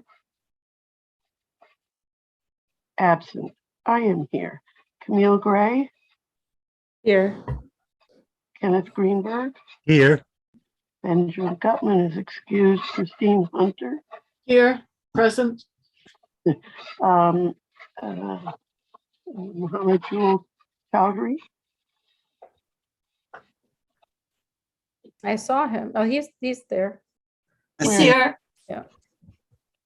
Where is he? He's on the he's on the bottom row in my In your screen, and he's in the top. The Osman Chowdhury, can you say present? Osman Chowdhury, present. Oh, wait, that wasn't Osman. It's Jewel Mohammed Chowdhury. Jewel Chowdhury. Yeah, I'm present. Yes. You're present, but that's, we Who didn't get are you asking for? Did I have a brain cloud for a moment? Muhammad Jewel Chowdhury. Oh, not Osman, Mohammed Jewel. No, it's Jewel Chowdhury. I Okay. think there's only one Gallinoy. Jewel Chowdhury is absent. Absent, yes. Okay, Badrun Khan, I'm here. Chimang Lama. Absent. Chimang is absent. Sheila Lewandowski, saw you. I am here. You here, Benjamin Lucas. Benji, where are you? I saw Benjamin. He I was- am here, I sorry. saw Benjamin. There he is. Patrick Martinez, Here. Kristen McGowan, I'm here. Thomas Matuzas, Thank you, Doctor. Present. Riley Owens, I'm present. Clara Oza, I'm present. Elliot Park, Here. Turn your screen against this wall. Carla Perez, Here. Stephen Raga. Stephen, are you here? He's absent. I saw him earlier, but I guess he gets counted as absent. I saw him earlier too. Where did he go? Selena Romero is absent. Absent. Norberto Saldana, Present. Laura Shepard, Here. Ryan Smith, Here. Caroline Spitzer, Present. Lauren Springer, Here. Funsok Tashi, Here. Akello Thomas. I am here. Good afternoon. Good evening. Good evening. Good evening. Mary, Call me? Did you just call me? Yeah, I'm here. you're here. Anthony Tudela, Hello, I'm here. and Frank Wu is excused, right? So, Yes. but we do have a quorum. In fact, we really have Yes, we do. more. We really are doing very nicely today. So, thank you, everybody. Thank you. So next we need to approve the minutes for May 2022. Do I have a motion? I'd make a motion, Tom chooses to approve the minutes. Anyone second it? I second the motion. Daniel Brecker seconds the motion. Anyone against approving the minutes? Please raise your hand digitally. And when I say digitally, I mean with the computer, not your fingers. Just realized that. Okie dokie. I can't see the chat, so if anyone, I mean the participants, so if anybody, so Steve, you're against it? Or are you abstaining? Oh, you're just. Sorry, I was just raising my hand in agreement. I thought that you wanted that. He was just being funny. It's unanimous. All right. Yes. Were there any abstentions? The I need minutes to have been approved abstain. unanimous, right? I need to abstain. I wasn't there. Okay. Okay, Amparo, that's fine. Thank you. So one abstention, no, nobody against. Okay, so the motion passes, the minutes are approved. All right. Next is my my report. Am I missing anything, Debbie, before my report? No. I'm losing consciousness. God forbid. No, you're up. Okay, here we go. So a couple of things. First of all, I wanted to announce tomorrow, the district manager and I will both be attending the Queensborough President Donovan Richards State of the Borough tomorrow, June 3rd, 2022 at LaGuardia College. An RSVP is necessary. The public is welcome. I believe there is, Roz, on that cheat sheet with the links, there's a link to RSVP. Do you mind posting that? Do you have access to it? I was muted. No, I don't have access to that because for some reason. I mean, I think it probably was in minutes maybe, but for tomorrow's meeting, you're talking about. I'm just posting. No. All right, so there, I got it. I found it quick enough. Sorry. And also, I wanted to mention for board members and family, remember this Saturday, June the 4th, we are going to have our meet and greet for board members. This will be the first time we've met in person as a group or a casual group in a long time. So check your email if you didn't get it already. We're meeting in Long Island City by the Pepsi sign, and that's Saturday at 2 p.m. for a few hours. Also, I attended a meeting of public safety with the leadership of New York Police Department, Queens North and South, where CB chairs discussed public safety, and I brought up some of our ongoing issues. And actually, our co-chair of City Services, Daniel Brecker, came and gave some input based on what she heard at a recent meeting. Also, I attended the other day Council Member Julie Wan's vigil and speak out against school gun violence that was held Tuesday the 31st.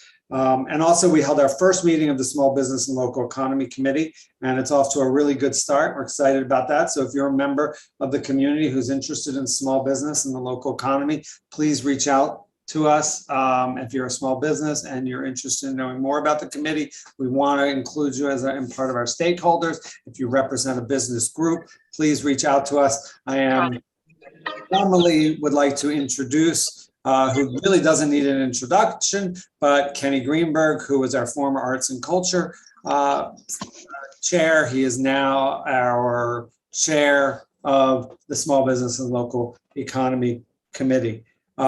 Just a reminder, as we approach the summer, our organic documents that I keep bringing up about our mission statements, short-term, long-term goals, and stakeholders, please get those updated, drop those into the shared drive so we can share them with everybody else, and we can keep working on that together. Also, as I said earlier at the beginning of the meeting, our long-awaited digital newsletter was released. If you want to receive a hard copy, please contact the board office. We've mentioned it multiple times, but it's the email is qn02@cb.nyc.gov. And there's also a sign up link on the website. You just go to the website and somebody dropped the web URL in the chat, please. And there's a link on the far right that says sign up for the digital newsletter. But actually, I just realized, I think I do have a little link for that somewhere, and I will post that in as soon as I find it. And gosh, there's a lot. Oh, please, if you have a board member, if you have a change to your contact information, cell phone number, email address, whatever, please contact the board office. They need to keep that up to date. Oh, and summer homework. CB2 emailed out today the capital expense priorities, and please review this over the summer and submit any comments or new priorities to the office by September 6, 2022. Yes, we're talking about September already. The budget committee will be meeting to review that. In terms of complaints, the board office had 33 complaints that were closed for May 25th, and there's the top complaints were potholes, damaged signage, fire hydrants, leaks, catch basins, and some rat sightings, as we even heard today in the public comment. And reminder that we have a YouTube channel. We're trying to get up to 100 subscribers. We're nearly there. I looked at other boards on YouTube. Nobody's near us. We're like over 80 people. If we get to 100, we can make a short URL. And I know it sounds ridiculous, but it means a lot. And we want to make it easy for people to find us on YouTube. And also, just a reminder, because it's happening in just a couple weeks, the Juneteenth holiday is new and it's official. It is a official city holiday, and so we want to really think about that. And also, of course, June is also Pride Month, so happy Pride. With that, I will post a link in the chat in just a moment, because this is the first time in over 2 years that Queen's Pride is back and in person. So it's now called New Queen's Pride. It has a new organization running it. And so that'll be this Sunday, June the 5th at 12 noon. The parade is down 37th Avenue. It's in Jackson Heights. If you haven't been to Queen's Pride before, and I'm embarrassed to say that the first time I ever went was the last one that we had before the pandemic started. And I can't wait to go back to my second one, which will be this year. So I hope to see some of you there. And a very, very happy Father's Day to all the fathers out there, and have a wonderful summer. And I'm thinking my dad, who died almost 4 years ago, a week before Father's Day. So I think of him all the time, and he inspires me every day. I think about how I can be of service to the community, because he was always someone who served his community in so many ways. Our next meeting will be September the 8th, 2022 at 6:30 p.m. Keep an eye out in the news for whether or not public meeting laws get adjusted, or whether we're going to be in person or not. And with that, I'm going to drop a bunch of stuff into the chat, and then turn it over, while I'm doing that, to Debbie for her district manager report.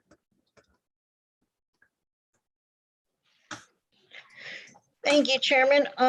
Just to add to what Maury said, we had a total of, just to clarify, we had a total of 33 complaints, and closed were about 24, 25, and we're still waiting for some updates on some of these complaints.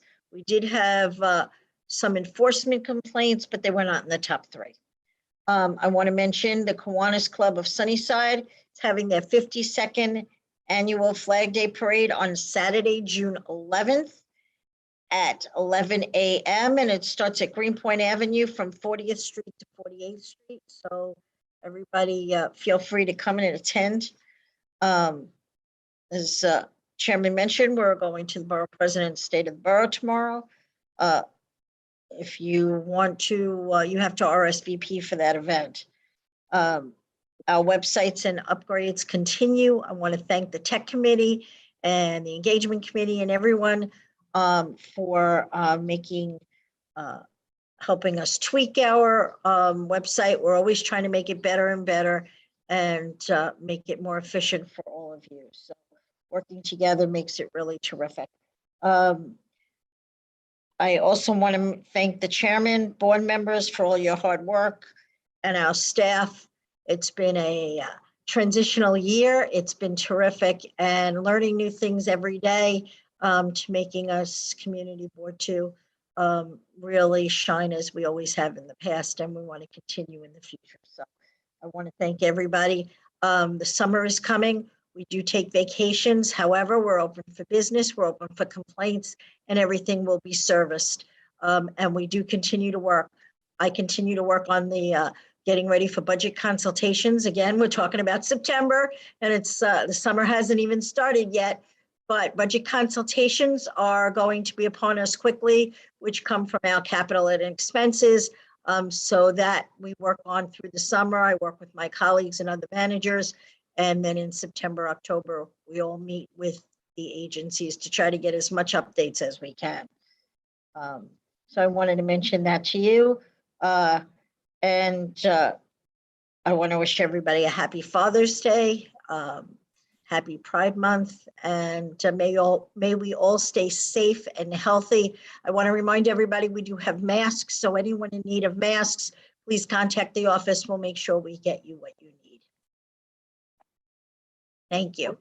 I have one point of clarification because I'm glad you mentioned the next meeting was on September 8th, except that the community board, the web calendar still says September 1 because that's the first Monday. And of course, we probably don't want to meet before the first Labor Thursday. It meets that would be before Labor Day. So right, it's technically the summer, so I will change it on the calendar. I just didn't. Right, I think just so we all know. Thanks, We'll do that. Thanks, Roz. We'll take care of that. And then I just forgot to mention also that our co-chair of our shelters and unhoused committee, Warren Davis, went to the Borden Avenue Veteran Shelter meeting, CAB meeting the other day, and I joined him there. We had a productive meeting, and I'm so grateful for our shelters and unhoused task force. Thank you. Thank you, everyone. Okay, so now we can move into the good stuff, right? We are going to move into city planning report. Is Teal here? Yes, hi, everyone. I just have a couple of quick updates tonight. On Monday, we have one certification, a ULURP certification. This is for 5802 Northern Boulevard. And this is for a all commercial proposal for the boutique auto sales shop. So this one will be certifying. Afterwards, it'll be referred out to the community board. And Lisa and I are in conversation about you all looking at this, having a public hearing in September. The other project that will also be going to the City Planning Commission on Monday is an FDNY non-ULURP modification. And so back in 2001, FDNY had gone through ULURP to acquire a site at 5880 Borden Avenue that they are wanting to expand across the entire lot because the lot has become available. And this application has already been to the community board, and you guys provided a letter of support, so it doesn't need to be referred out or come back. I just wanted to let you know that the City Planning Commission will be seeing that on Monday, and they'll provide what we call like an assent or show of hands for this to be approved or not. That's everything I have though, and I'm happy to answer questions if you have them. Wow, thanks, Teal. For Teal?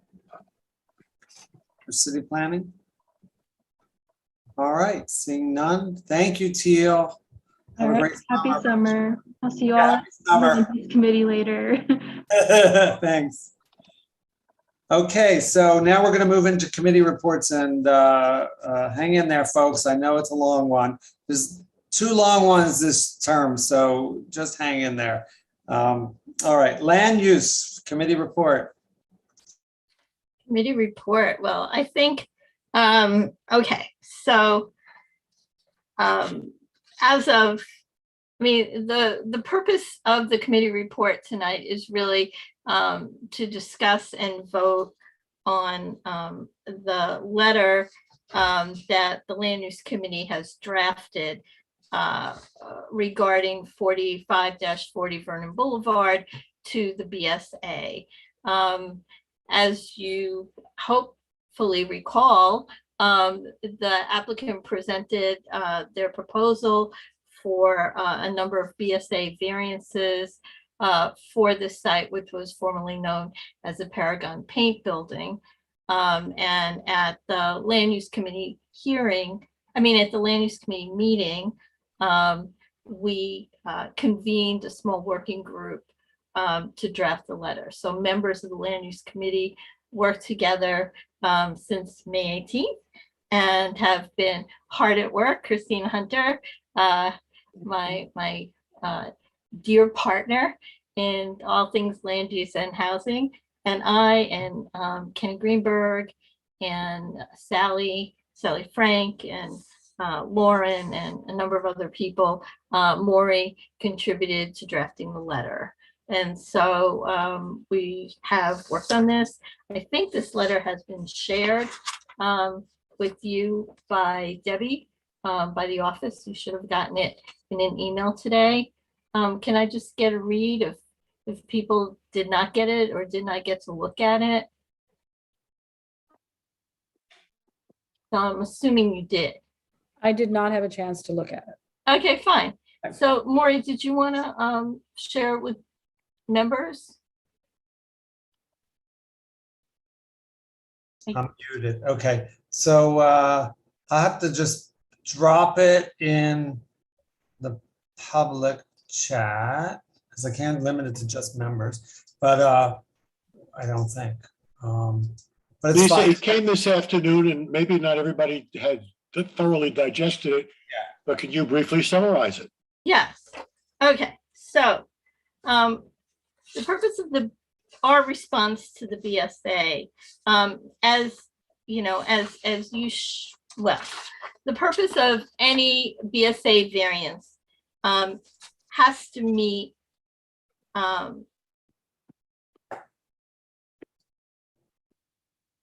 findings. Do we lose? Is she? I think she's frozen.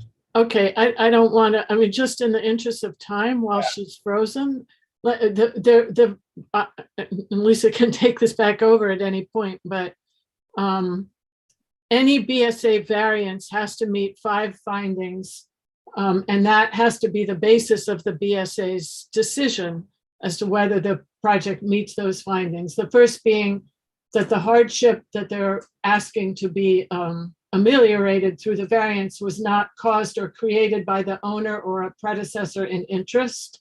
2, that the project will not alter the essential character of the neighborhood or district in which it is located. 3, that the claimed hardship will not permit the applicant a reasonable return on their investment. 4, that the site has a unique physical condition. And 5, that the variance, if granted, is the minimum variance necessary to afford relief. So the letter that has been drafted really addresses 4 of these variances, and in each case, it begins by stating that in the opinion of the board and based on our research and meetings, the application does not meet the finding. So it goes through 4 of those findings, and then it has a list of additional concerns of the board. Oh, I'm sorry, I'm looking at the wrong thing. I'm looking at our minutes, excuse me. I don't know how much detail to go into here and whether it's Hi, Lisa. I don't know Hi. what happened. I don't know what happened, but anyway, I am back. Do you want to go, do you want to summarize the, you know, under each finding, why we had an inability to support the required BSA finding? Sure. So did you describe what the findings are for folks? Yes, I went through the 5 findings. Okay. So in the letter, the first finding that we believe that the applicant has not met was that the finding that the hardship was caused or created by the owner or a predecessor in interest. The predecessor in interest is someone who previously owned it or previously had control of it. And so what we said is that the applicant has not been able to support in its filing that the hardship it's claimed was not created by the applicant. It is absolutely devoid of any statement or argument that the environmental conditions argued to give rise to the hardship were not created by a predecessor in interest. You know, and if anything, the prior 2016 application, as well as their justification with environmental studies that they have submitted with the application, established that these conditions were in fact created by one or more predecessors in interest to the applicant. And the applicant should not be permitted to make any argument to the contrary. We believe that the applicant has not established and cannot establish by any credible proof which predecessor in interest created each such condition, when each such condition was created, and the state of the law at each such time establishing that each such condition was not illegal at the time it was created. So it's a complicated argument, and I would suggest that either you read along or, you know, if you could, that would be helpful. They make this argument that the brownfields designation of voluntary alters the fact that historically they or the owner or predecessor of interest created the hardship. The voluntary status, in fact, allows an expedited cleanup without fines or legal action from the state. Additionally, the cleanup provides a further benefit, which are the tax credits after a certified cleanup. For the purpose of the BSA application, the voluntary designation does not at all state that the hardship was not created by the applicant or predecessor in interest. So the point of our argument in opposition to the applicant having met this finding is that there is certainly a history and a justification that either they or a predecessor in this situation that they, you know, had that the hardship wasn't created by that. So anyway, that's the first finding. The second finding is about altering that the project doesn't alter the essential character of the neighborhood or the district in which it's located. And so this, I'm going to summarize this without reading it, but you know, this neighborhood, this site is bordered by both the waterfront development at Queens West and the Hunters Point subdistrict, which goes almost all the way to Annabelle Basin, which is part of the Long Island City Special Plan District. And the Hunters Point subdistrict is a low-rise mixed use, residential and industrial shops and homeowners and renters. The waterfront development was a distinct waterfront master plan community with enormous public benefit. And what they go on to do in their rationale for having, you know, not altering the character of the neighborhood is what they do is they try to use the waterfront Queens West development as the comparison for why they should be able to build a taller building, a bulkier building in this location. And they don't use the adjacent neighborhood, which is an M14 industrial zone with an R6A residential zone, which is essentially a low-rise community as their comparison. What they do is look at Manhattan. Yes. Just for clarification, for those folks that maybe not aware of the particulars of the zoning numbers, can you just explain what those two zonings are? An M14 is a manufacturing zone. It's exclusively manufacturing. And the R6A is like a, I don't know, 2 and 3 story residential buildings. So yeah, it's a little higher than that, but it's nowhere near 23 it's stories. nowhere near 20 stories, right? So sorry, thank you, Christine. That's So okay. so anyway, so as a point of comparison, what they're doing is saying, you know, we're really part of the waterfront development. We're not part of the upland community, and we disagree with that. And so that's finding number 2. Finding number 3 is about the site, the unique physical condition of the site. It would enable the BSA to approve the application. And frankly, Lisa, I'm sorry, Lisa. Yes. Can we say a little bit more about neighborhood character? Because I think I think that we made some other important. Yeah, go right ahead. No, I'm sorry. It just. All right. I think I will say some more things about neighborhood character. Well, So- neighborhood character is a general term, but the character of a neighborhood is determined by, you know, we would say by the social and physical and use characteristics of the neighborhood. So it isn't just you know, just about what the neighborhood looks like or how high it is. It's also what goes on there. And so there's just no question in our mind that putting a large, you know, very tall luxury residential building in the middle of this mixed neighborhood with a lot of manufacturing is going to have a major impact. I mean, their argument only addresses sort of, they've made a redesign to try and make their building look more, you know, to use some design motifs from some older industrial buildings to say that they're being contextual, but they're totally ignoring the change in use of the neighborhood.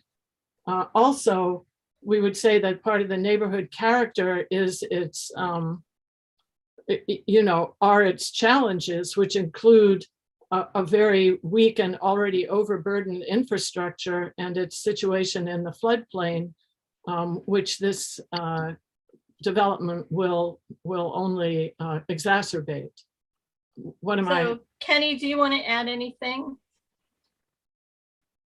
No, I mean, I just think anybody that's familiar with the nature of Vernon Boulevard and Hunters Point, which, you know, even when we say manufacturing, M14 actually includes a lot of light manufacturing. It includes a lot of artists, it includes a lot of makers, craftspeople. There's furniture stores, there's auto repair shops. There's a whole, you know, range there.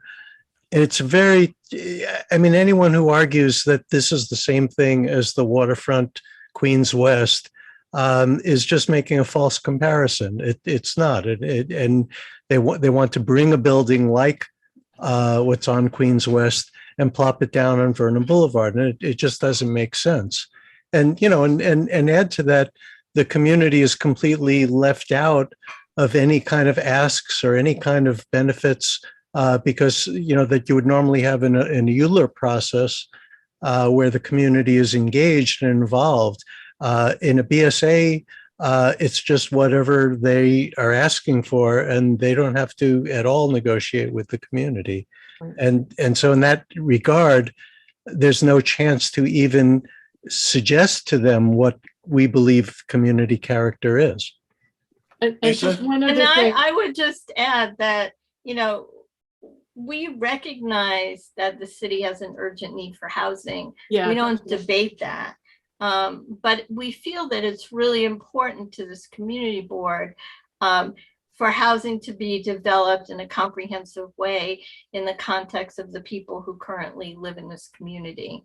And, we are, we have made over and over again, requests for affordable housing in this community. And really what we're getting here is, a gesture of if 421A, which is, kind of at the current time no longer exists, but if a tax abatement from the state government is applied to this this building, then they would provide housing for people at 130% of area median income. And in some cases, that's close to $160,000 for a family of 4. So I'm just saying that it's we've made this argument over and again about, the affordable housing is not affordable enough. And in this case, essentially, there's no affordable housing. Lisa- Now, that is not part of the BSA application. Sure, go ahead, Maureen. I know there was several more points you want to make, but can I just make a comment to the character? Yeah, absolutely. So I know we've been talking about this a lot, and as we've been working on this, and I've buried my head in a lot of this stuff, as many of you have done as well. And one of the things I think is really important to stress here is this idea that it's really easy when somebody says Long Island City, right? And when people think of that area, they look out and they see all these tall buildings. They walk down the waterfront, they go to these Gantry Park, they see all these tall buildings, right? And that's what their argument is basically. Oh, there's lots of tall buildings all nearby. So this is nearby, it's in the proximity, and they're hoping for those that, that can be all mixed, that we all just think, but it's really, really, really important, I think, that we understand. And we all know, any of us who have lived in New York for more than a minute, know that neighborhood character changes from block to block, all right? The fact that this area is completely zoned differently was a reason. There was a reason that the waterfront was zoned the way it was, and that this area wasn't. And can somebody who's coughing mute themselves? And so I think it's really important this neighborhood is no more a part of the waterfront than arguing that Sunnyside Gardens is the same as Northern Boulevard with all the auto companies. And it's very, very different. The character of those neighborhoods are very different, even though they have a proximity that, you could argue whether it's 6 blocks or 8 blocks, whatever, that it's very different, and it was different for a reason, and the zoning is specific. They're asking for the zoning to be changed. Zoning is zoning for a reason. They're asking for lots of changes, and they don't make a good argument. Well, in fact, they're not actually asking for the zoning to be changed. Right. They're asking the Board of Standards and Appeals to give them relief from the zoning, because they're making this case that they're building this building, and they have all these hardships. And Lisa? the fact of the matter, there really are very few hardships to this developer. Stephen, do you want to say? Lisa, since I'm the one who asked you to elucidate on the content of the letter, which you have now posted, and hopefully people understand the land use committee put together a wonderful response that dealt with all the issues that have to be dealt with.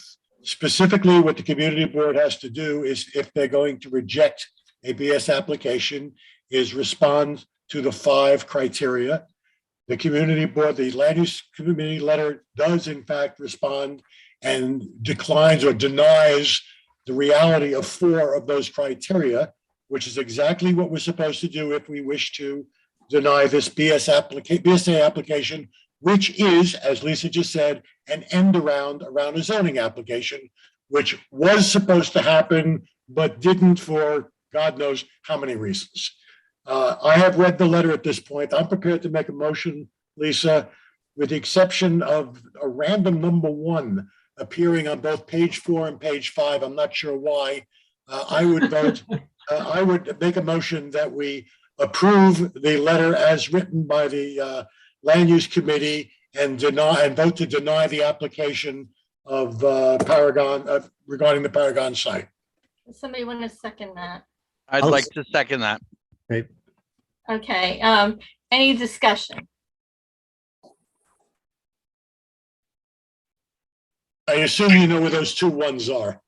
Yes, Yeah. we know it was. So we understand that there may be still further formatting issues. There were Okay. some number conventions, so given that I hear no points of discussion, does somebody want to call the question? I call the Stephen, question. all in favor?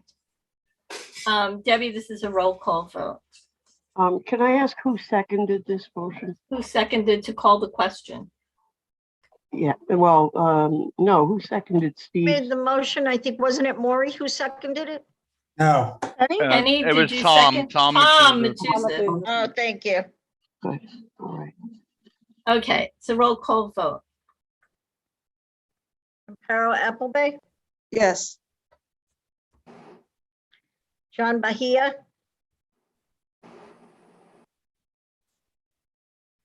Just for clarification, yes means we're supporting the letter that the land use committee wrote. And rejecting the application. Right. Thank you. In classic community board format, yes means no. Thank you, Roz. Did John vote? John Bahia. Debbie. No. John did not vote, and I don't, is John still I'm here? sorry, my speaker's kind of, sorry, my internet's kind of trouble right now. What's your vote, John? I abstain from voting. Okay. Staying for cause? No comment. Okay, John, just so you know, an abstention is the same as a no vote. Oh, wait, I'm sorry. No, I'm sorry, because I'm having some technical difficulties. One second. Sorry. 1 second. No, Debbie, you I vote wanna- yes. I vote No, yes. he votes yes. I vote yes. Thank you, John.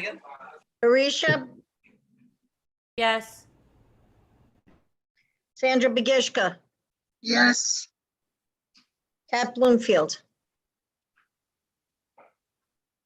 Kat still here? I'm still here. Sorry, I just couldn't get to the mute button. Yes. thank you, Kat. Danielle Brecker, Yes. Giada Sabone. Giada still here? Let's see. Yeah, she's here. She's on mute. Giada, you want to vote?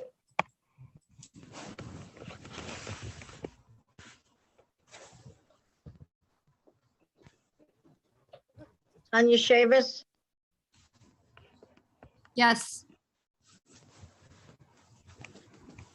Osmond Chowdhury, Yes. Stephen Cooper, Yes. Kelly Craig, Yes. Warren Davis, Yes. Lisa Della, Yes. Maury Gallinoy, Yes. Somnath Ganir, He was absent. he was here for the roll call vote, actually. Was No, he was, Roz? Dr. Roz? yes. Camille Gray? Yes. Kenny Greenberg? Yes. Christine Hunter? Yes. Petroni Khan? Yes.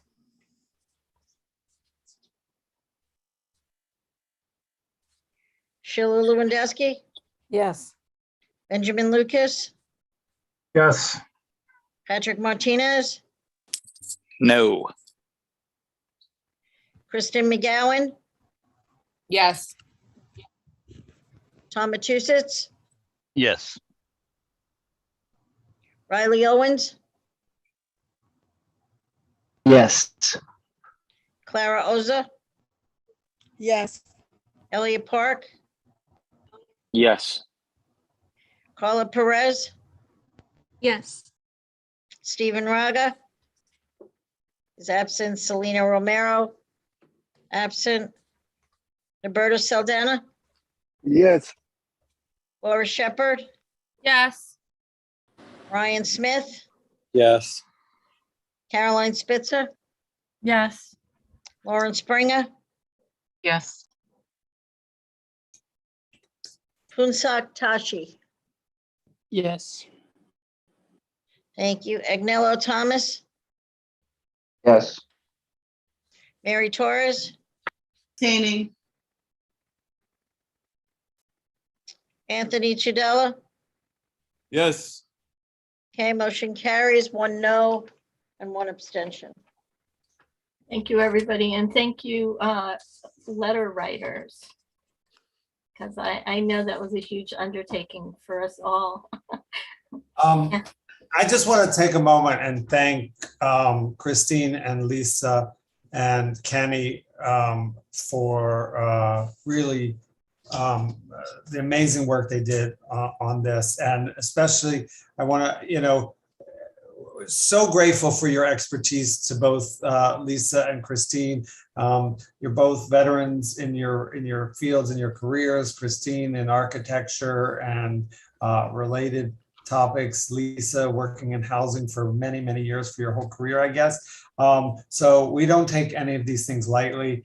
And I'm so grateful for the leadership of our Land Use and Housing Committee on this. Thank you. Thank you, Maury. Thank you, Maury. So the next item for September will be the boutique dealership for the Lincoln car company on Northern Boulevard. So look forward to September 8th. Thank you all. Moving right along. Maury. Bylaws? No, we have Transportation Committee next. Oh, okay. Well, this will be quick because we have not met yet this month. We're meeting next week. This is Sheila, but I will say it will be Carisha. You have a question? I didn't even start. Sorry. It's preparing. Oh man. And I thought it was gonna be like, so if folks want to, I would say tune in. The MTA is coming with some reports on some work, and NYC Ferry is coming regarding some work on the Hunters Point station stop. It's going to be but it'll be a long meeting too, like this. But we don't really have anything to report tonight. This is next week. Thanks. Sheila, don't we have to vote on the bike lanes? I was just going to say that. Oh, I'd like to make a motion to vote in support of the LIC protected bike lanes proposal. Jill, maybe I can just and empower just before that. I would like to provide a report out on the discussion that the Transportation Committee had regarding it back in April. if I may. Thank you, Tom. Sorry about that, folks. I didn't really, I wasn't even 100% sure it was our vote because I had to come late tonight for a doctor's appointment. So I will let my co-chair take over. Thank you, Sheila. So, back in April, we did hear from the Department of Transportation and saw the same presentation that we saw tonight. We heard much of the same feedback we heard tonight as well. Be it that there was the dissatisfaction about the connection with the Pulaski Bridge, be it more protection for cyclists, be it more outreach by DOT to the community. I think in looking at my notes, the only two things that we heard tonight possibly that were not heard at the committee was the comments made by the business owner regarding the loading zone. And then Mary, I don't believe we discussed the parking, which I think is relevant in terms of the meters, the 12-hour meters nearby. At the end of the day, each person made their own consideration, and we did have a quorum and we voted, and the committee voted in favor and support of the plan, and for us to push the plan to the full board for a vote, which took place tonight. That's the update from the April meeting as relates to this presentation. And then Amparo, I think you were going to make a motion. Yes, I did. I mean, technically it's on the table. I just need a second. I'm going to second that. Second. Yeah. Can I make a friendly amendment? I'm open to hearing your amendment request, Maureen. Yeah. My friendly amendment is just simply that in the whatever we move forward with, we put the caveat that was mentioned, or the stipulation that was already mentioned by DOT about having to include enough loading zones for small businesses or businesses. Yes, I think that we should amend the motion to include that. And could we also amend it to say something about handicap parking and and oppose 12-hour metering? Although I'm not sure if that's relevant. It's not relevant, Rosamond, because it's not technically in the area, in the actual designated area in which they're planning to do the revision. That part, but the handicap. The handicap, I agree with you there. To give handicapped vehicles enough room between the parking and the protected bike lane to be able to disembark. Well, the need, I think you could say more generally, to address the needs of, So the amendment, the friendly amendment on the table is to incorporate the need of handicapped. Are you saying drivers or what? Vehicles. Handicap parking vehicles. Okay. Parking. And loading zones. Loading zones. Yeah. So those two things are the two friendly amendments. Yeah. I would also, if I may, add a friendly amendment about them coming back to the community board within 30 days of finishing the project to hear comments and perhaps look at changes that could be made. And can I add one that the DOT promises to do education on the rules about the bike lanes? So we have 4 friendly amendments on the table. Amparo, are you willing to accept all 4? Yes. Yeah. Yes, I am. All 4. Only these 4. Yes. Now we're going to vote. Discussion. I had one to add. I think discussion now, right? Oh, wait, hang on. Yeah. Wait, just to get a little bit of order here. So we have 4 friendly amendments that were accepted. Is anyone wanting to make an issue about the motion on the table? Not any discussion, we'll get to that later, but a motion on the table or another friendly amendment? Yes. No. Who's that, Camille? Yes. Camille, what did you want to say? Education to the affected people, letting people know in advance that parking spaces will be removed, and speaking to small businesses to understand the potential impact. So I think maybe that'll tie on to the other one that somebody mentioned about education. right? So we say education and outreach for, No, that was, Maury, I meant to bikers using the lanes. oh. Right. We can't really dictate to DOT what they do, but we can give them stipulations that, for condition of support, I guess. Steve, you shook your head, so can you want to add something? I mean, I have no problem with what Camille is saying, and I have no problem with any other amendments, including my own. But I think we have to realize that no matter what these amendments say, we are voting to support, and they're going to do what they want. You know, sorry to tell you, everybody. So the vote's really going to be whether they should go forward.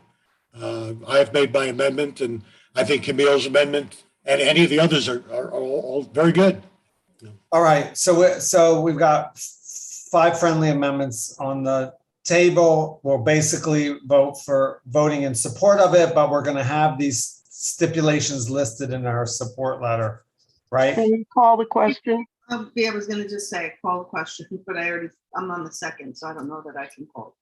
I called the question. If there's no discussion, does anybody want to talk about it? If not, fine. I want to have discussion. We've been discussing it. I think we kind of have been. I'm good. I have my hand up for discussion. All right. Oh, Sheila and Carisha. Thank you. Excuse me. So should I go? Yes, Sheila, please. So I'm to Stephen's point, and like I do want protected bike lanes. I want them here, but I don't feel like this is a complete plan we're voting on. I feel like we've heard from local businesses that there has been no on the ground outreach to them, and so I want to be clear. I'm not saying we should not have these bike lanes. I'm saying they did not present a complete plan. They did not show us where the loading zones were. And so we're just voting on them saying, hey, we want to do this, okay? And that's not a plan to me. So I don't understand what I'm voting on, except trusting that they're just going to do these things. They've given us much more complete plans before. And so I just would like them to come back with a complete plan in September. Can I chime in 1 second before we go on with more discussion? Sure. Yes, sir. I just want to say, I know this is going to get passionate, and I encourage that. I love that. Let's just remain respectful as we go into this discussion of all of each other. Because we have to work together next year, and hopefully we're all going to see each other on Saturday. With that, I would love to just hear more people and continue this discussion. Laura Shepherd. Yeah, I don't agree with it not being a complete plan. It's curbside protected bike lanes on these set streets. DOT did include loading zones in the proposal. And loading zones are within their purview to do without a board vote anyway. We heard that concern from one business owner who didn't seem to grasp that the loading zone would go in the floating parking, which is a common design throughout the city. We know what works. We know this saves lives. And when proposals like this get held up, people get hurt. People die in the street. Aaron Padway on 21st Street, when there was no north-south protected bike lane through Long Island City, got doored to death. We can't let that happen this summer. We need this to go in. And we really can't hold it up over over details that can absolutely get sorted out as they, through future discussions, through working with the local businesses and residents, and with all of us who come to here and through here and deserve to live. Thank you, Laura. Thank you. Riley Owens, please. Yeah, I just want to make a point. I live off the 39th Avenue Bike Boulevard. That went in, it's great. That's my opinion, it's great. But I live on 52nd Street and 39th Road, and we got a lot more car traffic coming off of the Bike Boulevard because it's a turnoff. The cars have to turn off. So my street got a ton more bike traffic, and DOT was able to listen to me and install daylighting around the corner, and that went in about 2 weeks ago. DOT will adapt to the changes, but we need things to happen now.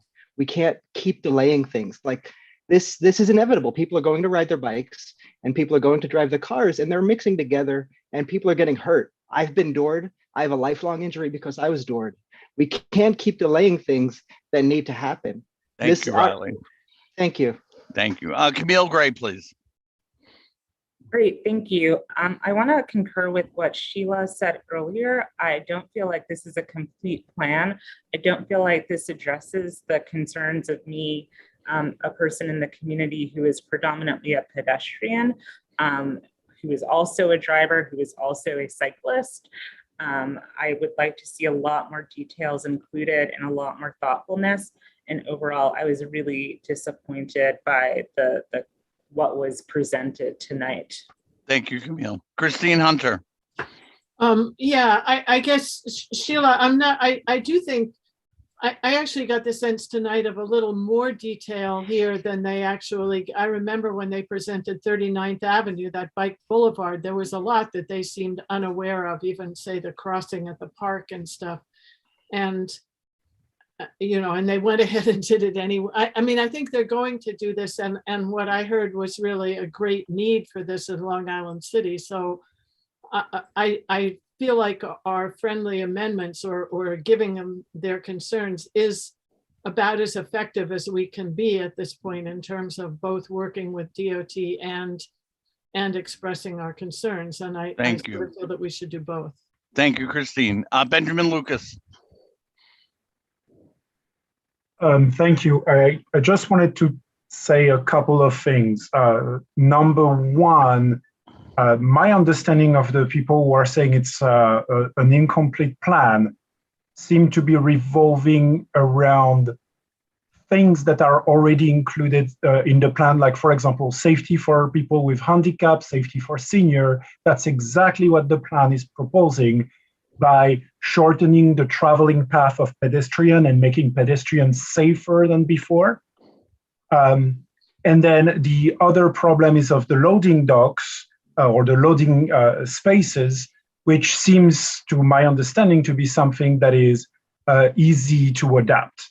So I would concur with other people here, like Christine just a moment, that I don't see what more to be added. Thank you, sir. Ryan Smith, please. Yeah, sure. I just really wanted to add, I guess, to what Laura said and several others. I think it really, to me, it seems actually like a pretty complete plan, if not a totally complete plan by the standard I think we see from DOT now pretty routinely. To the extent that there are decisions that have to be made, obviously, they'll put their expert opinion in, and I think if we have the friendly amendment to have them come back and discuss with the community, within a span period of time after the implementation, I think that's a great time to check in. Thank you, Ryan. it. But yeah, perfect. Excellent, sir. Steve Cooper. Yeah, I think generally it's a good plan. And as Ryan said, there's no reason why we shouldn't trust the city agency to complete the plan, even though they haven't thought of some of the things. It bothers me in some way, though, that we're allowing a city agency to come to us without having fully thought out the plan and without having really reached out to the community to find out their concerns. I agree with what some of the speakers said about every delay is a problem. But I also think it's a problem for us to simply say, hey, let's just trust the DOT and let's not make them do their job and interview the people and find out what's going on. I will vote for the motion, but I think we have to say something to DOT. Understood, sir. Thank you. Daniel Brecker. Sorry. So knowing that DOT is probably going to do whatever they want, no matter what friendly motions we put forth, can we commit as a community board, even if they don't come back, to looking at this again after the summer when we come back and seeing how it is doing? Thank you. Thank you, Danielle. Maury, if you could help me administratively, what are we up to now? Calling the question? See if there's a call to the question, yes. Thank you. We still have a few more people to speak. Oh, do we? No, I don't see they anyone just didn't hands put their raised. hands down. Oh, yeah, Christine spoke, Steve spoke, Daniel spoke, so those all come down. And then, what are we up to? Motion to call the question. Motion to call the question, thank you. I second the motion. Excuse me, I raised the hand. I cannot get the floor. Oh, Osman. Oh, Osman, please go ahead, sir. I'm sorry I missed you.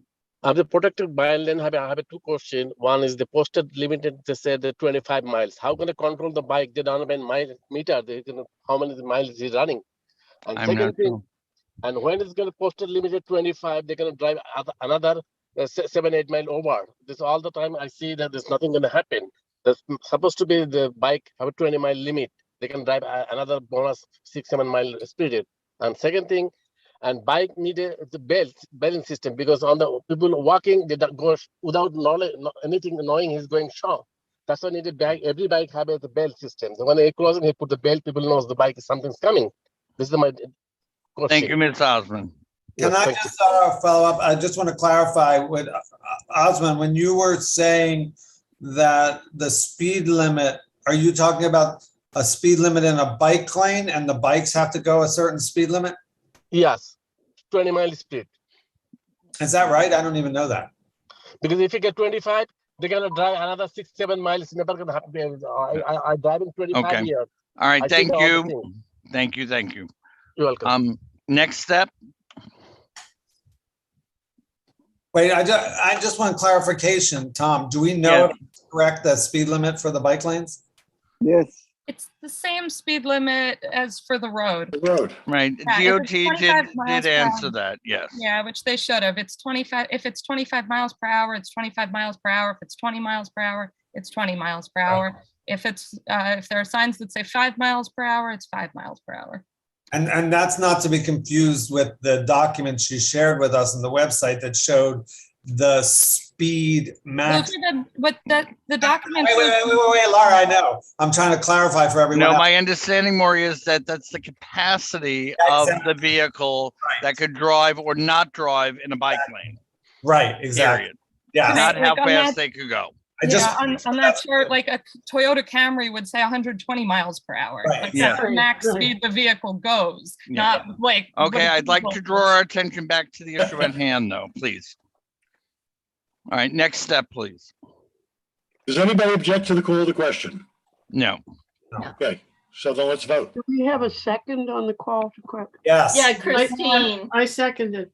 Wait, you second, who put it? Who called it? I don't know. Mr. Cooper, I did, Roz. Okay, thank you. and now we're voting.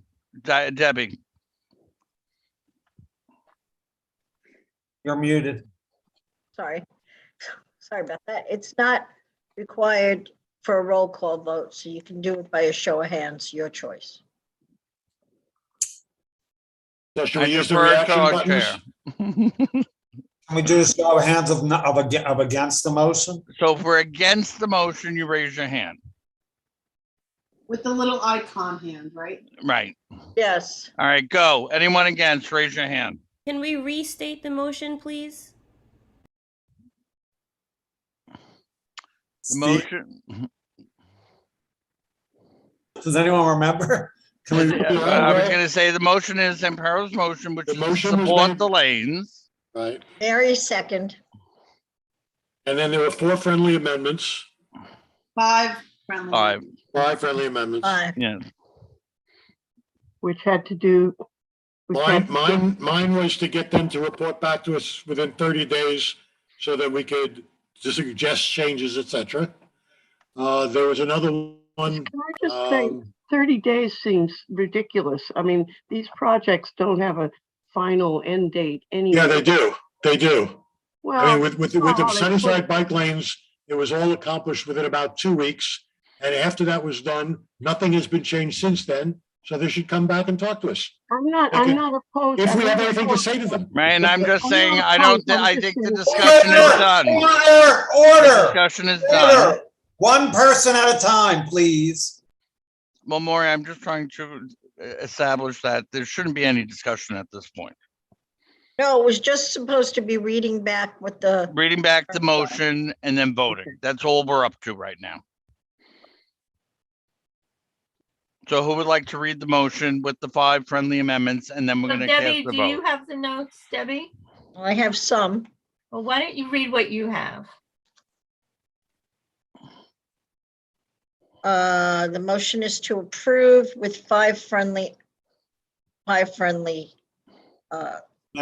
Amendments. To include loading zones for small business and handicap parking. Yes. To come back to us within the 30-day time frame. Yes.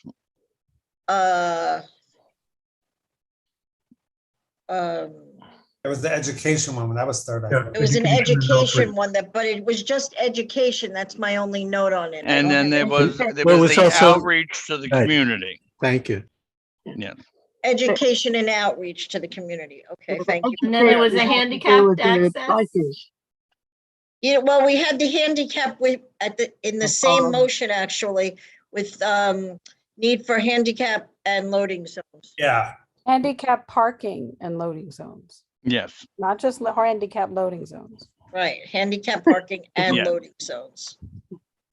Was So the that education was for the combined. So community? really it was like four. I We could understood split it there out was to the five. education for The Education the and bicycles. outreach. Right. And then there was a comment made about the education DOT has to do to educate the community about the upcoming change. Yes. So Yeah. that's all five. Yes. Community for, so you want that as a separate education, educate the community About what change is coming. Yes. about the changes coming. Okay. Yeah. All right. That's all five. So now we could call the vote, or we're doing the, if Yeah, anyone you is said anyone against, opposed. anyone opposed, you're gonna raise your hand now. And we'll count to five, and if no one's hands are raised, then it passes unanimously. So 1, 2, 3, 4, 5, go. Anyone opposed? Remember, put the little icon up. No, I'm not opposed. I'm abstaining I was because just gonna say, I was- Lacey, I see your hand. I'm My sorry, hand Lisa, I is did up. not give an option for abstaining. I'm Right. sorry. No, We'll do abstaining after. We'll do abstaining. I am abstaining. We'll do Okay, so Abstain. Lisa's abstaining. Who's abstaining? Lisa, I'm abstaining because I unfortunately was late to the meeting and I didn't see the presentation. I'm doing the same. Anyone else abstaining? Sheila, Sheila. Sheila. Okay. I also, believe it or not, didn't see it because I missed the April meeting because that's when Right. my mom passed and then missed Right. the presentation tonight. Understood. Lisa and Sheila are abstaining. Anyone else abstaining? Doesn't appear so.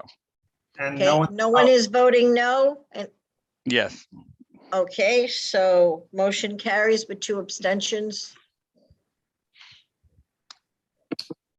Thank you. And then, I don't see the unhoused and homeless on the agenda, but I would like to just provide 2 sentences there if I may. Sure, I'm Chair. sorry about that. Before you do that, Tom, Yes. I have a concern because I was keeping track of the voting on the variance and so on, and we had at least one person who was present for attendance but was not present to vote on the roll call. Correct. So how do we know on the approvals that, I mean, how do we record the vote for each person? You recorded -1. No, what she's saying is we don't know how many people are But here that's to for vote. the roll, that's for that roll call. I understand that, but what are we going to do with this procedure? Part of the reason for me raising that is because when we talk about the bylaws, there's an explicit thing about each member's vote has to be recorded, and that is. You know, it would have been quicker just to do a roll call vote here, I think. But it's not required. Tom, Okay. all we have to do is to take a vote of all those in favor of the proposal, indicate by putting the thumbs up or raising the hand. Okay, good. And then All she's right. got to count. So may I suggest that I'm we good do? with that. Bylaws, we will do roll call because that's changing the bylaws. So we will do a roll call vote so that the vote is recorded. I thought the present bylaws basically call for that too, but anyway, so that will be a change in the new bylaws? I have no idea. Wait, I want to The answer old, that. the old bylaws allowed for a voice vote on this, and the individual votes were not recorded. Whereas a roll call vote, each individual vote is recorded. We So had, if, to make it easy for Roz, can I just answer this? Because we actually Sheila. discussed this with Alan, with the legal counsel from the Queensborough President's Office. So we asked this very specific question because we're like, well, if it has to be recorded, and we were advised that you do not have to, everyone's vote being recorded does not mean that you need to list each person. It was just a recording of all the votes from who's present. So Roz, you don't, Dr. Roz, you don't have, no, it's kind of fun calling you Dr. Roz. Certainly better. I'm not going to bring in my politics about person with a simple name.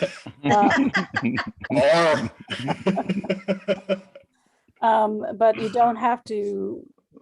I don't know if that's clear, but recording of all the votes does not mean that we have to have a roll call vote for every. But so your understanding is that the procedure we're using on this vote will be acceptable under the new bylaws, or will it change? No, it's still acceptable. Yeah, we actually discussed this. If we can keep doing it, that's fine. Yeah, we discussed this exactly with Alan Swisher. Excellent, thank you. Steve, I see Steve and Mary. Do you have questions? I don't even know if this is appropriate now, but I keep track of who leaves. I see Mary and Stephen. I'm calling them order for a moment here because Yes, please. I want to bring this back. So we've already voted on our bike lanes. Does the Transportation Committee have anything else? No, my only request was to give an update from the Unhoused and Shelter Task Force Committee. I would love for you to do that, but not yet because we have Okay. one vote to go through on the bylaws. And That's fine. So just make sure I'm included on the agenda. Thank yes, you. we will have you come I after need a Health note. and I Human need a Services. note, Tom. We'll have you come after Health and Human Services. Thank you very much. I appreciate that. Thank you, Tom. Thank you. And that's it for the Transportation Committee meeting tonight. Thank you. Sheila, bylaws. Yep. So as I said earlier, I don't have anything new to present. We gave more detail at the last meeting, but wanted to make sure that the full board had 30 full days and the public with access to the draft of the bylaws. So if anyone has any additional comments or questions, or someone would like to make a motion to approve them. Can I make one note? Yes, of course. Because we sent out, we had them out there and we went through everything and there was only one change, the most recent. We should call out that change. The most recent change was we had separated the language that had to do with how in each, like by members. Conduct. By public members and by the district manager. And we had a paragraph duplicated for each of those sections that said, members are expected to treat everyone with respect and et cetera, et cetera. Exact same wording in 4 places. And so the change was to consolidate that into one place on conduct. And it was saying in that section, members, public members, the public, the staff, et cetera, are all expected to treat each other, treat each other respectfully.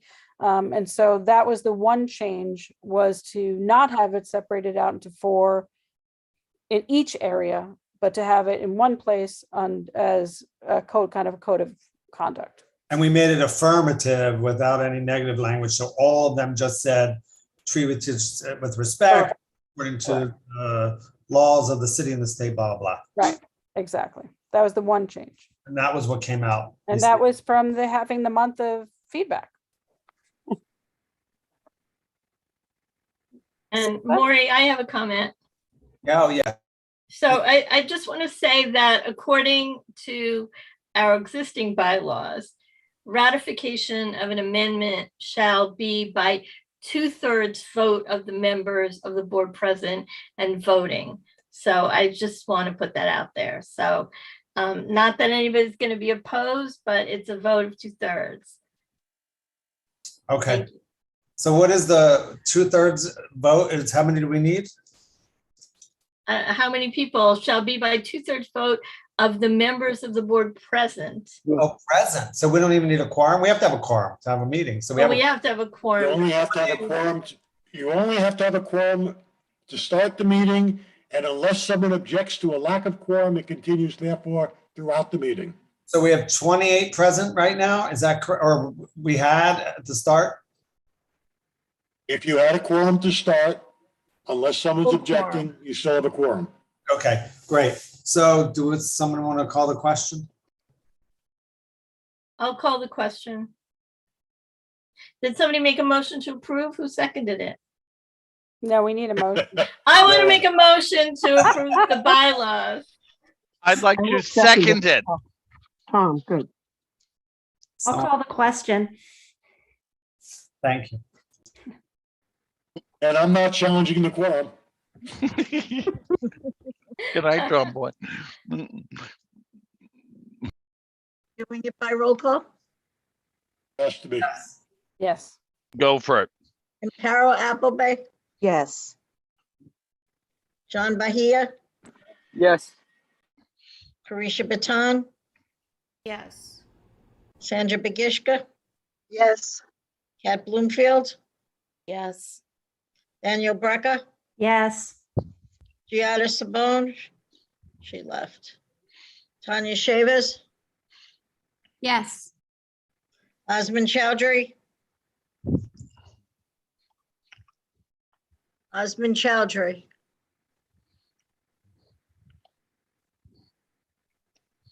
I will mark him, he left. Steve Cooper, Yes. Kelly Craig. Kelly Craig. I think she left. Okay. Warren Davis, Yes. Lisa Della, Yes. Maury Gallinoy, Yes. Lee Garrett's absent, Samith Gania left. Dr. Roz, Yes, very happily. Camille Congratulations. Gray, Yes. Kenny Greenberg, Yes. Christine Hunter, Yes. Adrun Khan, Yes.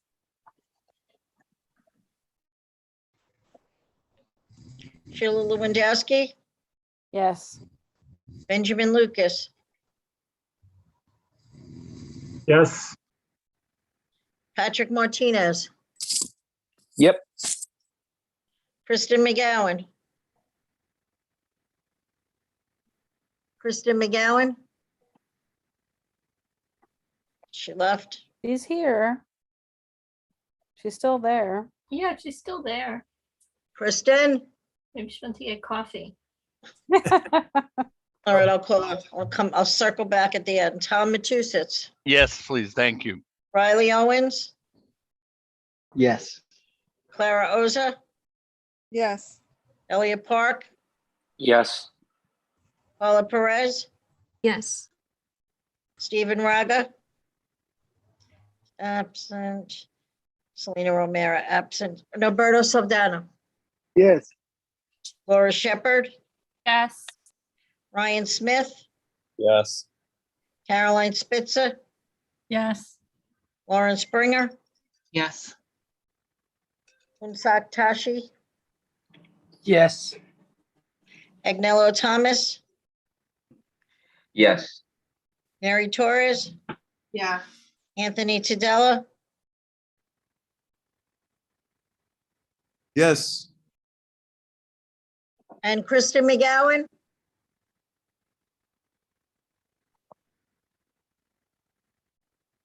Kristen McGowan, Just put in not voting, that's all.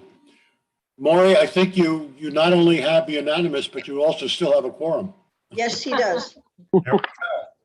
And I would like to just thank, the task force. And once again, Maury and Denise before that, and Pat O'Brien before that, and you, Lisa. and the borough president's office for, helping get this happen. Danielle, Kat, Lauren, Norberto. I don't want to forget any of the task force.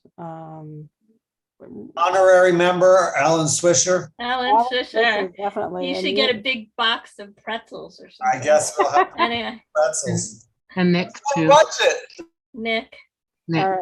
And Nick, thank you all very much. I just want to acknowledge Sheila for Sheila's tenacity. I think that we set out with this goal of amending the bylaws when Pat O'Brien was chair. And we've been plodding along for years and years, saying that we need to amend the bylaws. So this is a huge accomplishment. Thank you, Sheila, for Thank all you, that Sheila. you've put into this. Sheila.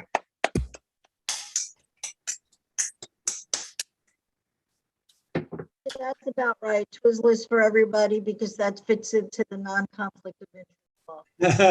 Well, I should just say thank you to Sheila because then I kind of get credit because it's under my tutelage. So thank you, Sheila, for making me look good. I remember when I first came in, I said, how can we get this done this term? I really want it done by March. Well, I was a little unrealistic, but we got it done. I said, let's get it done by the end of the year. Got it done before 11 p.m. Oh, you want all right, keep going. And Okay. I still have an update for DHS. Okay, wait. Health and Human Services, Lauren. Okay, I'm gonna keep mine short. For the May meeting, we had Shay No from New York City Department of Health and Mental Hygiene, who talked about COVID alert levels, guidance about masks, and guidance of boosters. Should really check out our minutes because it includes like links to some key websites in terms of like test kit distribution sites and city-run vaccine sites and whatnot.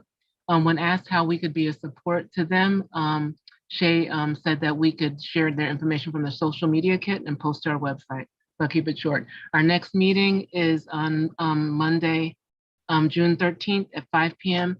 And we've invited Mandy Zucker, who's the founder of Inner Harbor, an organization that supports youth experiencing loss. So come.